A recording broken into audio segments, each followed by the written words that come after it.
ముందేం అర్థం చేసుకోవాలంటే తనని ఆశ్రయించేటటువంటి వాళ్ళు ఒక మంచి మార్గం కోసం తన్ని పట్టుకుంటారు. కాబట్టి తాను ఉదారుడిగా ఉండాలని గురువుకు ఉండాలి. అసలు ఆ మాట గురువు, ఆ మాట ఈశ్వరుడు అనలేదనుకోండి, అసలు ఉద్ధరణ అన్న ప్రక్రియ అక్కడే అయిపోతుంది కదండి.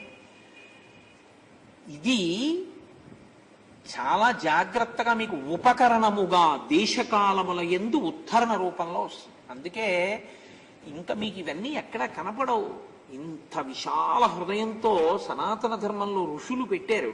అందుకే ప్రతిరోజు దేశకాల సంకీర్తనం. ఆయన తెలియదేంటి నేను ఎక్కడుండి పూజ చేస్తున్నాను, నేనెందుకు చెప్పడం? గంగా కైవేర్యోహ మధ్యదేశే గర్తపురి క్షేత్రే శారదాపీఠే వసతి గృహే అని నేను చెప్పుకోవడం ఎందుకు? అంటే నువ్వెక్కడున్నావో తెలియనివాడు ఆయన కాదు, దేశకాలములు నీకు తెలిసి ఉండాలి. ఈ దేశకాలముల యందు ఫలితమును నువ్వు అనుభవిస్తావు. అనుభవించకుండా నేను పాపము చేసి ఉంటాను, నన్ను ఏడిపించద్దని వాడి పాదములు పట్టుకుంటున్నానని నువ్వు తెలుసుకుని ఉండాలి. ఇవి రెండే నీ పాపమును అనుభవింప చేయడానికి వస్తాయి. అందుకే దేవి భాగవతంలో సర్వదా సర్వదేశేషు పాతుత్వాం భువనేశ్వరి మహామాయ జగద్ధాత్రి సచ్చిదానంద రూపిణి అంటారు. కాబట్టి ఇప్పుడు ఆయన నిద్ర లేచాడు. లేచి భృశం నియుక్తస్తస్యాంచ మదనేన మదోత్కటః నసతం రాక్షస కామం శశాకాత్మని గూహితుం. తన కామమును తాను అణుచుకోలేకపోయాడు. విశేషమైనటువంటి కామవికారమును పొంది మదోన్మత్తుడై సీతమ్మ తల్లిని స్మరించుట చేత. ఇక ఈ శ్లోకం ఎటువంటిదో తెలుసా అండి? శిలాశాసనం లాంటిది. రావణాసురుణ్ణి మీరు ఏ కారణం చేత వెనకేసుకురావడానికి అవకాశం లేదు ఈ శ్లోకం వల్ల. ఆయన వికారమును పొందాడు. సీతమ్మ తల్లిని స్మరించడం వల్ల భక్తితో స్మరిస్తే ఉండే స్థితి వేరుగా ఉంటుంది. కేవలము కామ వికారము. ఎప్పుడు? తెల్లవారుజామున. ఎవరి మీద? ఒక అబల మీద. కాబట్టి ఇప్పుడు ఆయన కామ వికారమును పొందగానే యథేచ్ఛ. నన్ను అడిగేవాడెవడు? అదేమిట్రా, ఇప్పుడు నువ్వు సంధ్యావందనం చేయాలి కదా, విశ్రవసో బ్రహ్మ కొడుకు కదా, మరి నువ్వు ఇదేమిటి అలా వెళ్ళొచ్చా? ఆయన అడిగేవాడు లేడు. కాబట్టి ఇప్పుడు ఆయన అశోకవనానికి బయలుదేరాడు. అంటే మీరు ఇప్పుడు రావణుని యొక్క గొప్పతనంగా ఎప్పుడు వినకూడదు దీన్ని. ఇది చెయ్యకూడనిది అని మీరు గ్రహించవలసి ఉంటుంది. నిద్ర లేస్తూ స్మరించవలసినదేదో అది మీకు తెలియదేమోనని పెద్దలైనటువంటి వాళ్ళు ప్రాతస్మరామి స్తోత్రాల కింద ఇచ్చారు. అందుకే ఏది పడితే అది చదవకూడదు. సాధికారికంగా చెప్పగలిగిన ప్రజ్ఞ ఉన్నటువంటి పెద్దలు చెప్పినవే చదువుకోవాలి తప్ప ఎవరో నాబోటి అల్పజ్ఞుడు రాసేసిన స్తోత్రాలన్నీ పట్టుకుని అదే పనిగా చదివేసుకోవడం, ఆ భాష మంది కాకపోయినా ఏదో బాగుంది కదా అని చదువుతుండడం, అలాంటి పిచ్చి పనులు చేయకూడదు. మీకు అది అర్థం అవ్వాలి. అర్థం అయితే మీ మనస్సు నిలబడుతుంది. మీరు ఎప్పుడు బాగా గుర్తుపెట్టుకోండి, నోటికున్న లక్షణం ఏమిటో తెలుసా అండి? ఒకటి తరింప చేస్తుంది అర్థం వస్తే, నోటికొస్తే మనసు నిలబడ్డం తేలిక. ఇప్పుడు నేను ఇలా పుస్తకం పెట్టుకుని చదవడానికి ప్రాతస్మరామి లలితావదనారవిందం బింబాధరం మృదులమోక్తి కశోభినాశం ఆకర్ణ దీర్ఘనయనం మణికుండిలాఢ్యం కుందేందు చందన సుధార సమందహాసం అన్నాను అనుకోండి, నేను అనుభవించడానికి మనసుకి తేలికే. కానీ ఇదే చాలా ప్రమాదం కూడా. ఎందుకో తెలుసా అండి? మనసుకున్న లక్షణం ఏమిటంటే యాంత్రీకరిస్తుంది. నువ్వు చదువు అని ప్రాతస్మరామి లలితావదనారవిందం బింబాధరం మృదులమోక్తి కశోభినాశం అని చదువుతుంటాడు. పాలు పోయడానికి వచ్చిన వాడి దృష్టిలో ఈయన భక్తుడు, పైకి చదువుతున్నాడు కాబట్టి. ఈయన మనసు ఎక్కడుంది? కాఫీ గ్లాసులో తిరగబోస్తోందా, తాగుతుందో ఏమిటో, పాలు వచ్చాకన్నా కూర్చోవలసింది పూజకి, పాలు వచ్చినట్టున్నాయి, కాఫీ గ్లాసులోంచి గ్లాసులోకి తిరుపుతున్న చప్పుడు వస్తోంది అని మనసు కాఫీ గ్లాసులో తరుపుతున్న చప్పుడు వింటూ ప్రాతస్మరామి లలితావదనారవిందం అంటోంది అనుకోండి, అప్పుడు పుస్తకం చూసి చదువుకోవడమే మంచిది. కనీసం ఇంద్రియాలు ఇక్కడైనా కదా. ఇది పెద్ద ఇబ్బంది అండి. ఋషులు తీసుకొచ్చి అన్నింటినీ ఎక్కడ పెట్టారంటే నీ మనసుని తరింప చేయడం దగ్గర పెట్టారు. అది వదిలిపెట్టి ఇంకా మిగిలినవి ఎన్ని చేసినా వాళ్ళు వద్దన్నారు. దానికి దీన్ని ఉపకరణంగా వాడు, అంతేకాని అది వదిలేసి దీన్ని ఇంకో దానికి వాడితే ప్రయోజనం తక్కువ అని చెప్పేశారు. అంతే. మనసుకి శుద్ధి లేకుండా మీరు దీంతో అల్లరంతా చేశారనుకోండి, ఏదో శంకర భగవత్పాదులు శివానంద లహరిలు అంటారు, ఈ ఎందుకురా ఇలా తిరుగుతావు నువ్వు అనవసరంగాను, పర్వతాలు ఎక్కుతావు, చెట్లు ఎక్కుతావు, చెరువుల్లో కెడతావు, తామర పూలు తెస్తావు, బిల్వతలాలు తెస్తావు, అన్నీ తెస్తావు, తీసుకొచ్చి పూజ చేస్తావు, ఎవరికి కావాలి ఇవన్నీ? నీ మనసుని తీసుకెళ్లి అక్కడ పెట్టావా, నీ వెంట పడడానికి సర్వేశ్వరుడు సిద్ధంగా ఉన్నాడు, ఒక అక్షతలోకి అన్నీ వస్తాయి. అది నీకు చేత కాలేదా, ఉపయోగం ఏంటి? ఎన్ని చేసినా దాని వలన ఉపయోగము తక్కువ. అంటే చెయ్యొద్దా అండి? నీ మనసు బాగా నిలబడాలంటే ముందు కాయికంగా వాచికంగా చేయడం మొదలు పెడితే మనసు నిలబడుతుంది. మనసుతో చేయమన్నారు కదండి, అందుకని మేము ఇవన్నీ మానేసామండి అంటే ఎలా నిలబడుతుంది? మామిడి పండు తినకుండా మామిడి పండు ఎలా ఉంటుందో చెప్పండి. మారేడు దళం మీరు చేత్తో పట్టుకుని శివలింగం మీద వేస్తే ఎలా అంటుకుంటుందో మీరు చూశారనుకోండి, అప్పుడు మనసుతో చేయండి. మనసుతో చేయమన్నారు కదండి, నేను మానేశానంటే బిల్లదళాలతో పూజ అనకండి, అప్పుడు మళ్ళీ నన్ను ఇరికించకండి అందులోకి. కాబట్టి అది మీరు ఈ రెండిటికి మధ్య ఉన్నటువంటి స్థితిలో ఎదగగలగడం ఉపాసన.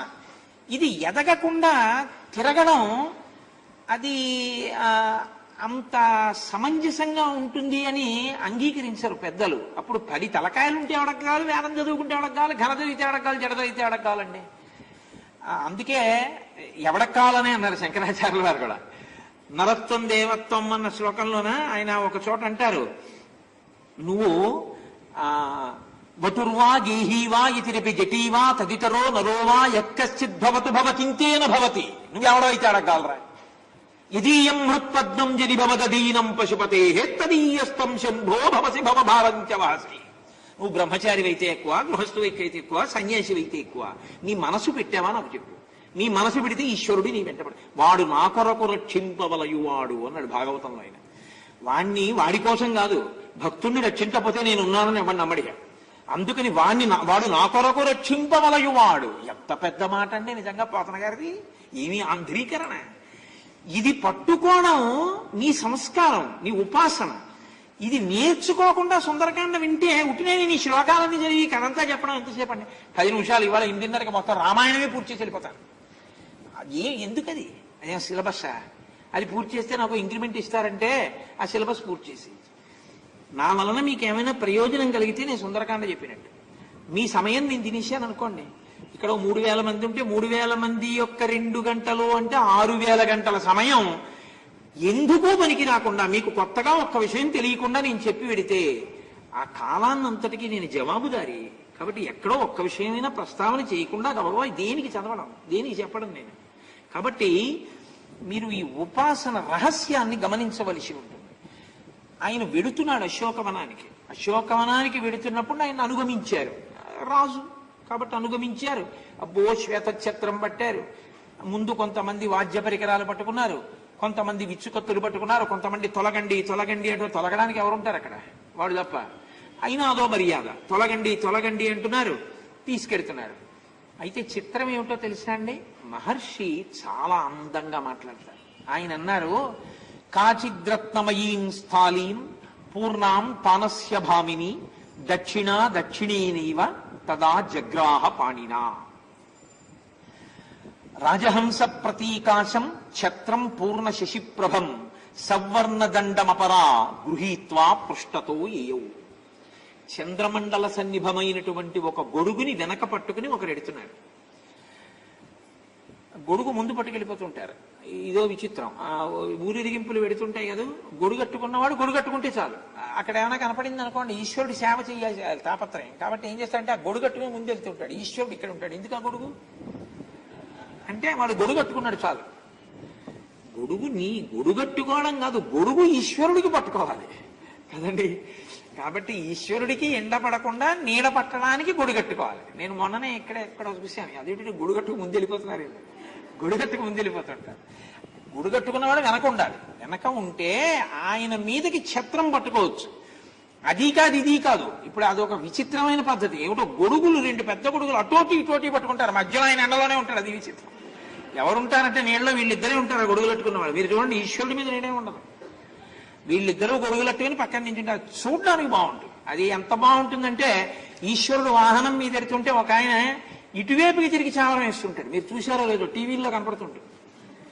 ఈశ్వరుడు ఎడుతుంటాడు వాహనం మీద, ఒక ఆయన నించుని మీకు బాగా కనపడేటట్టు వేస్తాడు. ఎందుకంటే ఎదురుగుండా టీవీ ఛానల్స్ తీస్తున్నాయి. చామరం టీవీ ఛానల్ కోసం నీకా ఈశ్వరుడికా? ఈశ్వరుడికైతే ఇటు తిరిగివి. నీవు టీవీ ఛానల్లో బాగా కనపడాలంటే ఇలావి. మీరు చూడాలా? అలా ఉంటాయి సేవలంటే. అది కాదు సేవ, ఇక్కడి నుంచి వస్తే సేవ. కాబట్టి కాచిద్రత్నమయీం స్థాళీం పూర్ణాం పానస్య భామిని. ఒక ఆవిడ దక్షిణేనైవ తదా జగ్రాహ పాణిన.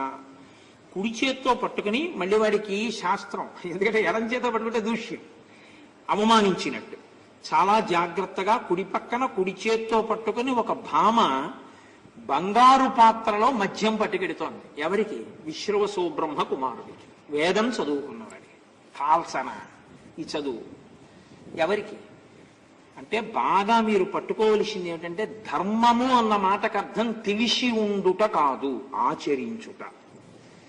ఆచరించుట ప్రీసపోజెస్ తెలిసి ఉండుట. ఆచరణ ఎప్పుడు వస్తుందండి? తెలిసి ఉంటే. ఆచరణ తెలియక తప్పుగా ఉంటే ఈశ్వరుడు మన్నిస్తాడు, ఏం ప్రమాదం లేదు. తెలియదు, ఎవరికి తెలియదు? తెలుసుకోవలసిన వాడు తెలుసుకోకుండా నాకు తెలియదంటే క్షమార్పణ లేదు. తెలుసుకోవలసిన వాడు తెలుసుకుని ఉండవలసిందే. ఒంటి మీద యజ్ఞోపవీతం వేసుకున్న వాడికి తెలిసి ఉండాలంతే. ఒంటి మీద యజ్ఞోపవీతం వేసుకుని నాకు తెలియదంటే క్షమార్పణ లేదు. ఎవరు అలా తెలుసుకునే అవకాశం లేని వారు ఉన్నారో వారి ఉపాసనలో వైక్లభ్యం వచ్చిందనుకోండి, ఈశ్వరుడు ఉన్నాడు క్షమించడం. అందుకే కర్మభ్రష్టుడైనా ఆయన తెలుసుకునే అవకాశం లేనివాడై ఉన్నప్పుడు ఈశ్వరుడు క్షమిస్తాడు. తెలుసుకోగలిగిన అవకాశం ఉండి కర్మభ్రష్టుడైతే ఈశ్వరుడు మన్నించాడు. క్షమార్పణ యందు ఈ లక్షణం ఉంటుందండి. అందుకే శంకరాచార్యుల వారు ఏం మాటలు ఉత్తినే అనలేదు. ఆ శ్లోకాలు మార్గావర్తిత పాదుకా పశుపతే రంగస్య కూర్చాయతే గండూషాంబు నిషేచనం పురరిపోర్ దివ్యాభిషేకాయతే కించి బ్లక్షిత మాంసశేష కబళం నవ్యోపహరాయతే భక్తి కిం న కరోత్యహో వనచరో భక్త్యావతంసాయకే. తిన్నడు అడవిలో తిరిగి వచ్చినటువంటి చెప్పుతో కూర్చగా నిర్మాల్యం తీశాడు. ఈశ్వరుడు అంగీకరించాడు. ఆయనకేం తెలియదు, ఏమీ తెలియని వాడు అలా చేస్తే ఒప్పుకున్నాడు. తిన్నడు అలా తీస్తే బాగుంటుందండి, మా గుళ్ళో అలా తీస్తామంటే మూడో కన్ను తెలుస్తాడు. నీకు తెలిసుంటే తెలిసినట్టే చెయ్యాలంతే. అంతేకాని ఆయనకి ఏమీ తెలియదు చేశాడు, అంగీకరించాడు. ఏమీ తెలియదు, శివుడికి పెట్టాలనుకున్నాడు, ఓ మాంసం ముక్క నోట్లో పెట్టుకుని పట్టుకొచ్చి నైవేద్యం పెట్టాడు, తిన్నాడు. ఎంగిలి నీరు పుక్కిట పట్టి తీసుకొచ్చి అభిషేకం అన్నాడు, ఆయన మీరు ఉమిశాడు, స్వీకరించాడు. తప్ప నీకు తెలిసుండి నువ్వు అది చేస్తానంటే ఒప్పుకోరు. అలాగే నీకు తెలుసుకోవలసిన వాడు, తెలుసుకున్నవాడు, తెలుసున్నది ఆచరణలోకి తీసుకొస్తే ధర్మం. తెలుసుకోవడం తెలుసు, ఆచరించడానికి పనికిరాదు, అది ధర్మం కాదు. నేను నిన్న మీతో అన్నది అదే. పర్వాలేదండికి సంఘర్షణ సుందరకాండ. పర్వాలేదండి ఏమిటి? నువ్వు శాస్త్రాన్ని అంగీకరించినట్టే వ్యతిరేకించినట్టే?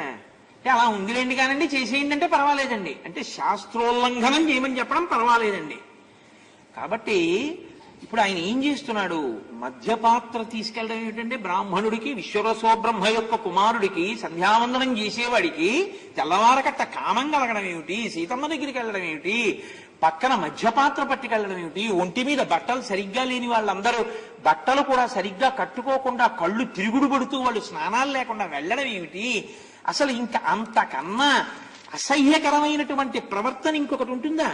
ధర్మం అంటే ధ్రియతేవా జనైరితి ధర్మం. పట్టుకున్నది ధర్మం తప్ప తెలుసుకున్నది ధర్మం కాదు. నాకు సంధ్యావందనం చేయాలని తెలుసండి, సంధ్యావందనం గురించి నేను 2 గంటల ఉపన్యాసం చెప్తానన్నాడు అనుకోండి, అది ధర్మం కాదు. సంధ్యావందనం చేశాడు అనుకోండి ధర్మం. ధర్మం అంటే చెయ్యడం తప్ప తెలిసి ఉండడం ఎప్పుడూ ధర్మం కాదు. తెలిసి ఉన్నది ఆచరిస్తేనే ధర్మం. కాబట్టి ఇప్పుడు ఏమి చెప్తున్నట్లు మహర్షి మనకి? తెలుసున్నవాడే కాని చేసేవాడు కాడు. తెలిసుండి చేసేవాడు రాముడు. తెలిసుండి చేసేవాడి ముందు తెలిసుండి చెయ్యని వాడు నిలబడతాడా? ఇది ఉపాసన, ఇది ప్రశ్న. తెలిసుండి చేసేవాడికి ఒక తలకాయ, తెలిసుండి చెయ్యని వాడికి 10 తలకాయలు తపస్సు. ఈశ్వర అనుగ్రహం, శివుడిచ్చిన కత్తి నిలబడతాయా? కాంచన లంక నిలబడవు, పోతాయి. ధర్మో రక్షతి రక్షిత. నువ్వు ధర్మాన్ని పట్టుకుంటే, పట్టుకోవడం అంటే అనుష్ఠిస్తే నిన్ను ధర్మం రక్షిస్తుంది.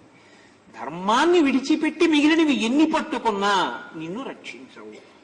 ఇది చెప్పడం సుందరకాండలో ఉన్నటువంటి రహస్యం. కాబట్టి ధర్మానురక్తి పెరగాలి అంటే శ్రీరామాయణం చదువుకోవడం వినా మార్గం ఉంది అని పెద్దలు అంగీకరించలేదు. శ్రీరామాయణం చదువుకో. శ్రీరామాయణం మనుష్య జాతి ఉన్నంత కాలం కావాలి. ఎందుకంటే ధర్మం మనుష్యుల కోసమే చెప్పబడింది తప్ప పశుధర్మం పశువులన్నింటికి అంతే, వాటికి ఒకటే ధర్మం. మనకి అలా కాదు, ప్రతి క్షణం మారుతుంది మన ధర్మం. మారే ధర్మం ఎలా పట్టుకోవాలో అలా పట్టుకోవాలి. ఏకాదశి నాడు ఉపవాసం ధర్మం, ద్వాదశి నాడు తొందరగా భోజనం చేయడం ధర్మం, మా అమ్మగారి ముందు నించుంటే పుత్రధర్మం, మా అమ్మాయి ముందు నించుంటే పితృధర్మం. అస్తమానం మారుతుంది ధర్మం. మారుతున్నటువంటి దాన్ని ఎలా పట్టుకోవాలో నేర్పడం, ఏది పట్టుకోవాలో ఏది విడిచిపెట్టాలో, ఏది విడిచి ఏది పట్టుకోవాలో నేర్పడం ధర్మం. కాబట్టి ఆ పట్టు విడిపో అనుష్ఠాన ప్రక్రియలోకి రానప్పుడు తెలిసి ఉండడం ధర్మం ఎలా అవుతుంది? అవదు. అవనప్పుడు అనుష్ఠింపబడిన ధర్మం ముందు తెలుసుకున్న ధర్మం నిలబడదు. ఇది చెప్పడం సుందరకాండ. కాబట్టి మనం అభ్యున్నతిని పొందాలి అంటే ఏం చెయ్యాలి అని రామాయణం యొక్క తీర్పు. ఖచ్చితంగా మీరు ధర్మాన్ని తెలుసుకోవడం కాదు, ధర్మాన్ని అనుష్ఠించాలి.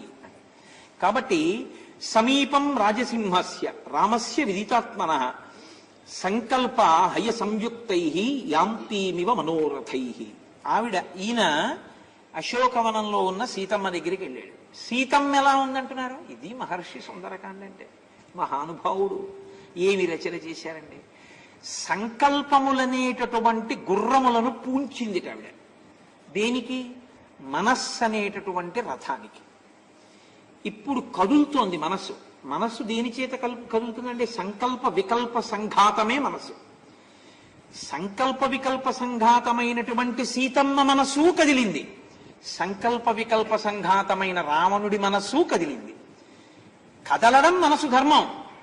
ఆయన మనసు తెల్లవారుజామున పరకాంతయందు కామోద్రిక్తుడై వికారములతో కదిలింది.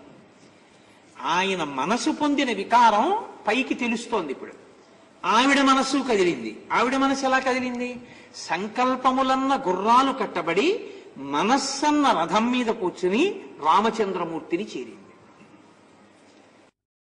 హేతు సర్వేషాం ఇంద్రియాణం ప్రవర్తనే, నిన్ననే కదా ఆయన అన్నారు హనుమ.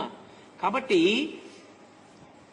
సీతమ్మ అటువంటి ధ్యాన స్థితిలో ఉంటే ఆవిడ ఎలా ఉందో రావణుడు వెళ్ళేటప్పటికీ చెప్తున్నారు. అభూతేనాపవాదేన కీర్తిం నిపతితామివ ఆమ్నాయనామయోగేన విద్యాం ప్రశిథిలామివ. అభూతేనాపవాదేన కీర్తిం నిపతితామివ అంటే అది నిజమైనటువంటి ఆరోపణ కాదు. ఆరోపణ అంటే ఈయన దొంగతనం చేశాడండి అన్నాను అనుకోండి, అండర్ ట్రయల్ అంటారు. ఈయన నిజంగా దొంగతనం చేశాడా చేయలేదా విచారణ జరుగుతుంది. ఈయన దొంగతనం చేశాడా చేయలేదా అని విచారణ జరుగుతున్నంత కాలము అపకీర్తి ఉంటుంది. ఎందుకంటే ఏమో దొంగతనం చేశాడేమోనండి తీసుకెళ్లారంటారు. ఆయన దొంగ కాదు, అసలు దొంగ ఇంకోడని పట్టుకున్నారు. ఇప్పుడు ఆయన కీర్తి ఏమైంది?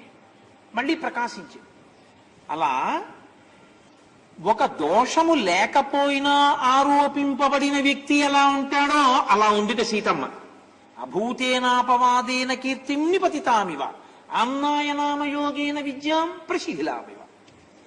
అంటే బాగా ఆమ్నాయం అంటే అదే పనిగా పురస్చరణ చేసేటటువంటి మంత్రభాగాన్ని చేయడం మనిషాడు అనుకోండి, మంత్రం జ్ఞాపకానికి రాలేదు. లేకపోతే తాను ఏ విద్యని ఆమ్నాయం చేస్తున్నాడో ఏది నిరంతరం. ఎందుకంటే ఇది మళ్ళీ చాలా గమ్మత్తైన విషయం. మళ్ళీ ఈ ధర్మంతో కూడుకుని ఉంటుంది తెలుసా అండి. ఎవరు పడితే వాళ్ళు ఏది పడితే తిప్పడానికి వీల్లేదు. ఏది నువ్వు ధర్మంగా తిప్పావో దాన్ని బట్టే నీకు సంస్కారం కూడా ఉంటుంది. ఇప్పుడు ఒక గృహస్థు ఉన్నాడు అనుకోండి, గృహస్థు ఎప్పుడూ ఆత్మ సంబంధమైన విషయాన్నే తిప్పడం శాస్త్రం అంగీకరించారు. అందుకే చిన్నపిల్లలకు ప్రణవం పలికించకండి అని చెప్తారు. చిన్నపిల్లలతో ఓంకారాన్ని అస్తమానం పలికించవద్దు అని చెప్తారు. అది ఒక వయసు దాటిన తర్వాతే ప్రణవం తప్ప అందరూ ప్రణవం చెప్పకూడదు. ఎందుకు చెప్పకూడదు అంటే ప్రణవం అలా చిన్నపిల్లలు చెప్తే దానివల్ల వచ్చే ఫలితాలు వేరుగా ఉంటాయి. చెప్పించకూడదని చెప్తున్నాయి శాస్త్రాలు. మీరు సాధికారిక వ్యాఖ్యానాలు చేస్తే అలాగే చేశారు పెద్దలు. చెప్పించకూడదు పిల్లలతో అని చెప్పారు. అయినప్పుడు ఒక సన్యాసి ఉన్నాడు అనుకోండి, సన్యాసి ఎప్పుడూ ఏం తిప్పాలి మనసులో? సన్యాసి ఎప్పుడూ ఆత్మవిచారమే తిప్పాలి తప్ప ఆయన ఇంకా ఏదీ తిప్పకూడదు. అసలు ఇంకొకటి ఏదీ తిప్పకూడదు. ఆయన కేవలం ఆత్మవిచారం. ఆత్మవిచారమే తిప్పి ఎప్పుడూ ఆయన నేను ఇది తిందామని వండుకుంటున్నానండి అని కూడా అగ్నిహోత్రాన్ని ముట్టుకోడు, తినడానికి వండుకోడు. తను ఒక కర్మ చేసి ఉద్ధరణ పొందడానికి అగ్నిహోత్రం చేయడు. అసలు అగ్నిహోత్రాన్ని వదిలిపెట్టేశాడు కాబట్టి ఆయన శరీరం పడిపోయినా కూడా అగ్ని సంస్కారం చేయడు, ఆయన్ని భూస్థాపితం చేసేస్తాడు. ఎవరి ధర్మం లోపల తిప్పే విద్య కూడా, విద్య అంటే తెలుసుకునేది కదండి, మీరు తిప్పడాన్ని బట్టి తెలుసుకుంటుంది మనసు, దానివల్ల తరిస్తారు మీరు. ఏది పడితే ఎవరు పడితే వాళ్ళు తిప్పడం ఏం కుదరదు. నాకు ఇది ఇష్టం అండి అందులో నేను ఆత్మవిచారం తిప్పుతానండి అనకూడదు, అస్తమానం ఆత్మవిచారం తిప్పకూడదు. గృహస్థైనటువంటి వాడు ఇంట్లో ఉన్నటువంటి వాళ్ళందరూ అభ్యున్నతిలోకి రావడానికి కావలసినటువంటి కామ్య సంకల్పం చేసి పూజ చేయవలసి ఉంటుంది. లేకపోతే మీరు ప్రతిరోజు ధర్మేచ అర్థేచ కామేచ మోక్షేచ అంటూ ధర్మార్థ కామ మోక్ష విధ పురుషార్థ బల సిద్ధ్యర్థం అంటూ ఎందుకు చెప్తున్నావు? గృహస్థు సంకల్పం వేరు, సన్యాసి సంకల్పం వేరు, బ్రహ్మచారి సంకల్పం వేరు, ఆయన ధర్మం వేరు, ఈయన ధర్మం వేరు, ఆయన ధర్మం వేరు.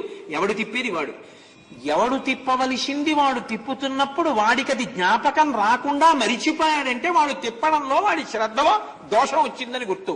అది ఎలా ఉంటుందో అమ్మవారు అలా ఉంది. ఇది నిజానికి పైకి, లోపల దీని అర్థం ఏమిటి? ఈవిడ 10 నెలలు సీతమ్మని తీసుకెళ్లి లంకారాజ్యంలో శిశుపావృక్షం కింద కూర్చోబెట్టాడు, సీతమ్మను అనుభవించచ్చు అనుకుంటున్నాడు. ఇవి ఏమన్నా నిలబడతాయా? సీతమ్మ రాముడి దగ్గరికి వెళ్ళిపోతుంది, సీతమ్మ తపస్సు ఫలిస్తుంది. తను ఏది చదువుకున్నాడో అది మరిచిపోయాడు. తెల్లవారకట్ట లేచి వేదం చదువుకున్నవాడు సంధ్యావందనం చెయ్యాలన్నది మరిచిపోయాడు. చదువుకున్నాడు, మరిచిపోవడం అంటే జ్ఞాపకం రాలేదండి కాదు, శ్రద్ధ పోయింది. ఇప్పుడు దానికి చాలా ముఖ్యమైన విషయం, నేను ముందు సంధ్యావందనం చెయ్యాలి, అసలు దాని మీద బుద్ధే లేకుండా పోయింది. కాబట్టి ఇప్పుడు ఎవరు పాడైపోతారు? రావణుడు పాడైపోతాడు. ఎవరు ప్రకాశిస్తారు? సీతమ్మ ప్రకాశిస్తుంది. కాబట్టి ఆమ్నాయనామయోగేన విద్యాం ప్రశిథిలామివ అని సన్నామివ మహాకీర్తిం శ్రద్ధామివ విమానితాం పూజామివ పరీక్షీణాం ఆశాం ప్రతిహతామివ. కీర్తి తరిగిపోతే ఆవిడ కీర్తి తరిగిపోవడం ఉండదు, ప్రస్తుతానికి అలా ఉంది, కానీ ఆవిడ కీర్తి రెట్టించిన శోభతో ఉంటుంది. తరిగిపోతున్న కీర్తి రావణాసురుడు. శ్రద్ధామివి విమానితాం, శ్రద్ధ అంటే ఇది సత్యమన్న బుద్ధి. చదువుకుని అది వాడికి లేదు, ఆవిడికి ఏది ఉండాలో అది ఆవిడికి ఉంది. అందుకే సంకల్పాలని గుర్రంతో మనస్సు అనే రథం ఎక్కి రాముణ్ణి చేరింది. కాబట్టి ఇప్పుడు ఎవరికి శ్రద్ధ లేదు? పైకి తరిగిపోయిన శ్రద్ధ సీతమ్మ ఉంది, కానీ తరిగిపోయిన శ్రద్ధకి ప్రతిస్వరూపం రావణాసురుడు, పాడైపోయేవాడు వాడు. పూజామివ పరీక్షీణాం, క్షీణించిపోయిన పూజలా ఉంది.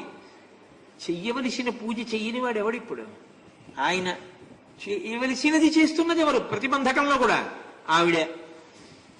ఆశాం ప్రతిహతామివ, అనుకున్న ఆశ నెరవేరనట్టు. ఎవరికి నెరవేరకుండా ఉంటుంది? రావణుడికి. నెరవేరేది ఎవరికి? సీతమ్మకి. శ్లోకం ఒకలా ఉంటుంది, సీతమ్మ అలా ఉందంటారు. పైకి చూస్తే దాని వలన ఫలితం ఎలా ఉంటుందో అలా అమ్మవారు ఉంటుంది, కానీ దీని ఫలితం ఎవరి మీద ఉంటుంది? రావణుడి మీద ఉంటుంది. ఇది శ్లోకంలో ఉండేటటువంటి వైభవం. కాబట్టి ఇప్పుడు ఆయన సీతమ్మ దగ్గరికి వెళ్ళాడు, వెళ్ళి మాట్లాడడం ప్రారంభం చేశాడు. తెల్లవారుజామున కాముకతతో వెళ్ళినటువంటి రావణుడు సీతమ్మతో ఏం మాట్లాడతాడో దాన్ని మహర్షి ఆవిష్కరించడంలో ఒక వైభవం ఒకటి ఉంది, మనం గమనించవలసింది. ఒకటి వెళ్ళడం తప్పు, కాబట్టి ఇప్పుడు వెళ్ళి మాట్లాడే మాటలు కూడా ఖచ్చితంగా మంచివి ఉంటాయి అని మీరు ఊహించలేరు. కానీ ప్రమాదపు టంచులన్నవి ఎంత దూరం ఉంటాయో అంత దూరము వెళ్ళి మాట్లాడాడు. ఎందుకంటే మాట అనేటటువంటిదే మిమ్మల్ని ఉద్ధరిస్తుంది. రామ రామ రామ రామ రామ రామ అనుకుంటూ రామనామాన్ని మీరు మాటగా మార్చుకున్నారనుకోండి, అంతే, తరిస్తారు. మాట మనుష్యుడికే కదండి ఉంది. అందుకేగా పెద్దలందరూ ఏడిచింది దేని గురించి అంటే ఇంకోటి అని ఏడవలేదు. అయ్యా ఈ నాలుక మీద నామం తిప్పవయా అని ఏడిచారు. హరునకు విభీషణునకు అద్రిజకున్ తిరుమంత్రరాజమై కరిగిన హల్యకున్ ద్రుపద కన్యకున్ ఆప్తి హరించు చుట్టమై బరగిన ఎట్టి నీ పతిత పావన నామమునాదు జిహ్వపై నిరంతరము నటింపచేయువిక దశరథీ కరుణాపయోనిధి అని గోపరాజు గారు ఇచ్చారు. పవి పుష్పంబగు అగ్ని మంచగు నాకూపారం భూమిస్థలంబగు శత్రుండతిమిత్రుడు విషము దివ్యాహారమౌ నిన్నగా అవనీమండలి లోపలం శివ శివేచ్ఛాభాషణోల్లాసకిన్ శివా నీ నామము సర్వవస్యకరమౌ శ్రీకాళహస్తీశ్వర అని భూర్జటి ఇచ్చాడు. ఆ నామం నా నాలుక మీద పలికించవయా కాలం అయిపోకముందే అని ఉన్న శక్తి ఈశ్వరనామంగా ఉండాలని ఏడ్చారు. నువ్వు నామం పలకకపోతే ఒక ఎత్తు, మాట మాట్లాడేటప్పుడు కేవలం మాటకి ఏదో చిన్న శక్తి ఉంటుందని మీరు అనుకోకండి. బల్యపల్లి వారు కడుపును రంపపు కోత కోయునదియే గాయాలు కాకుండినని అంటాడు. ఒక మనిషిని పడుకోబెట్టి రంపం పట్టుకుని అటు ఇటు ఇద్దరు మనుషులు నిలబడి ఎనస్థీషియా ఇవ్వకుండా కోసేశారనుకోండి, ఎంత బాధ కలుగుతుందో అంతకన్నా ఎక్కువ బాధ మీరు అనకూడని మాట ఒకటి ఎవరినైనా అంటే కలుగుతుంది. కాబట్టి ఇప్పుడు మాట వలన ఎంత బాధ అవతల వారు పొందుతారో ఆ బాధ యొక్క ఫలితాన్ని మీ ఖాతాలో వేసి అనుభవింపజేస్తారు. ఇప్పుడు రావణుడు తెల్లవారకట్ట వెళ్ళి వండుకుంటున్నది ఏమిటి? తన మృత్యు.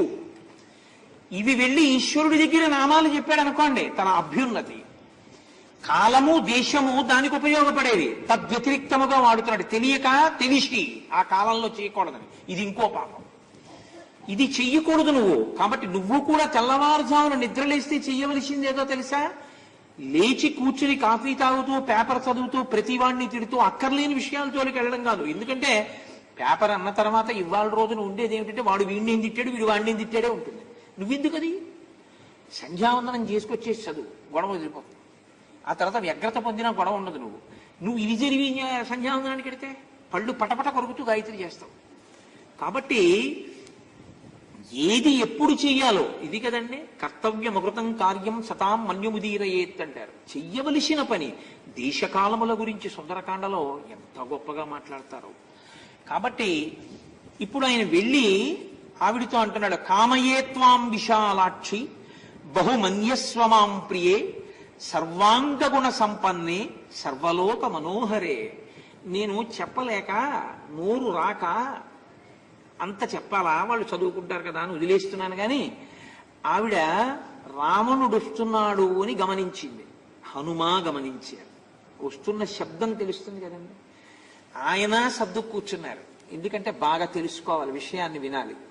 వినదగునెవ్వరు చెప్పిన వినినంతనే వేగపడక వివరింపదగున్. అసలు వీడు ఎటువంటి వాడు, ఎటువంటి శిక్ష వెయ్యవచ్చని ప్రభువుకి చెప్పవలసి ఉంటుంది. ఏమైనా చెప్తే మారే లక్షణం ఏమైనా ఉందా? ఏం మాట్లాడతాడు? మాట బట్టి సంస్కారం తెలుస్తుంది. చూడాలి. అటువంటి మాటలు విని ఈవిడ ఎలా మాట్లాడుతుంది? ఈవిడ అంతే కోపం తెచ్చుకుంటుందా? ఇదేగా తారంది కిష్కింధకాండలో. ఆయన తప్పు చేశాడా వానరుడు, ఆయన కామానికి లొంగాడు, నువ్వు కోపానికి లొంగావు, ఏమిటి తేడా మీ ఇద్దరికీ అని అడిగింది. ఇంత లక్ష్మణమూర్తి ఏమైపోయారు. కాబట్టి ఇప్పుడు పరిశీలిస్తున్నాడు, పైన కూర్చున్న ఆయన పరిశీలిస్తున్నాడన్న మాట అనడం కూడా సాహసమే. ఎందుకంటే సీతమ్మని పరిశీలించడానికి ఆయన కూర్చోలేదు సుందరకాండలో. ఆయన అలా ఆ భావన ఆయనకి లేదు. కాకతాళీయం, అనుషంగికం అది వినడం.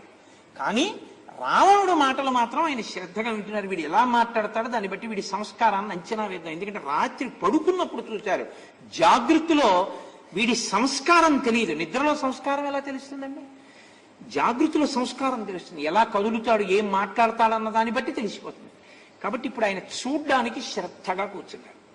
సీతమ్మ ఆవిడెలా కూర్చుందంటే, నేను ఆ శ్లోకం చదివి తాత్పర్యంగా మాట్లాడిన కానీ చాలా జాగ్రత్తగా ఆవిడ శరీరంలో అసలు కొన్ని అవయవాలు లీలామాత్రంగా కనపడడానికి కూడా వీలు లేని రీతిలో ఆవిడ కూర్చుంది.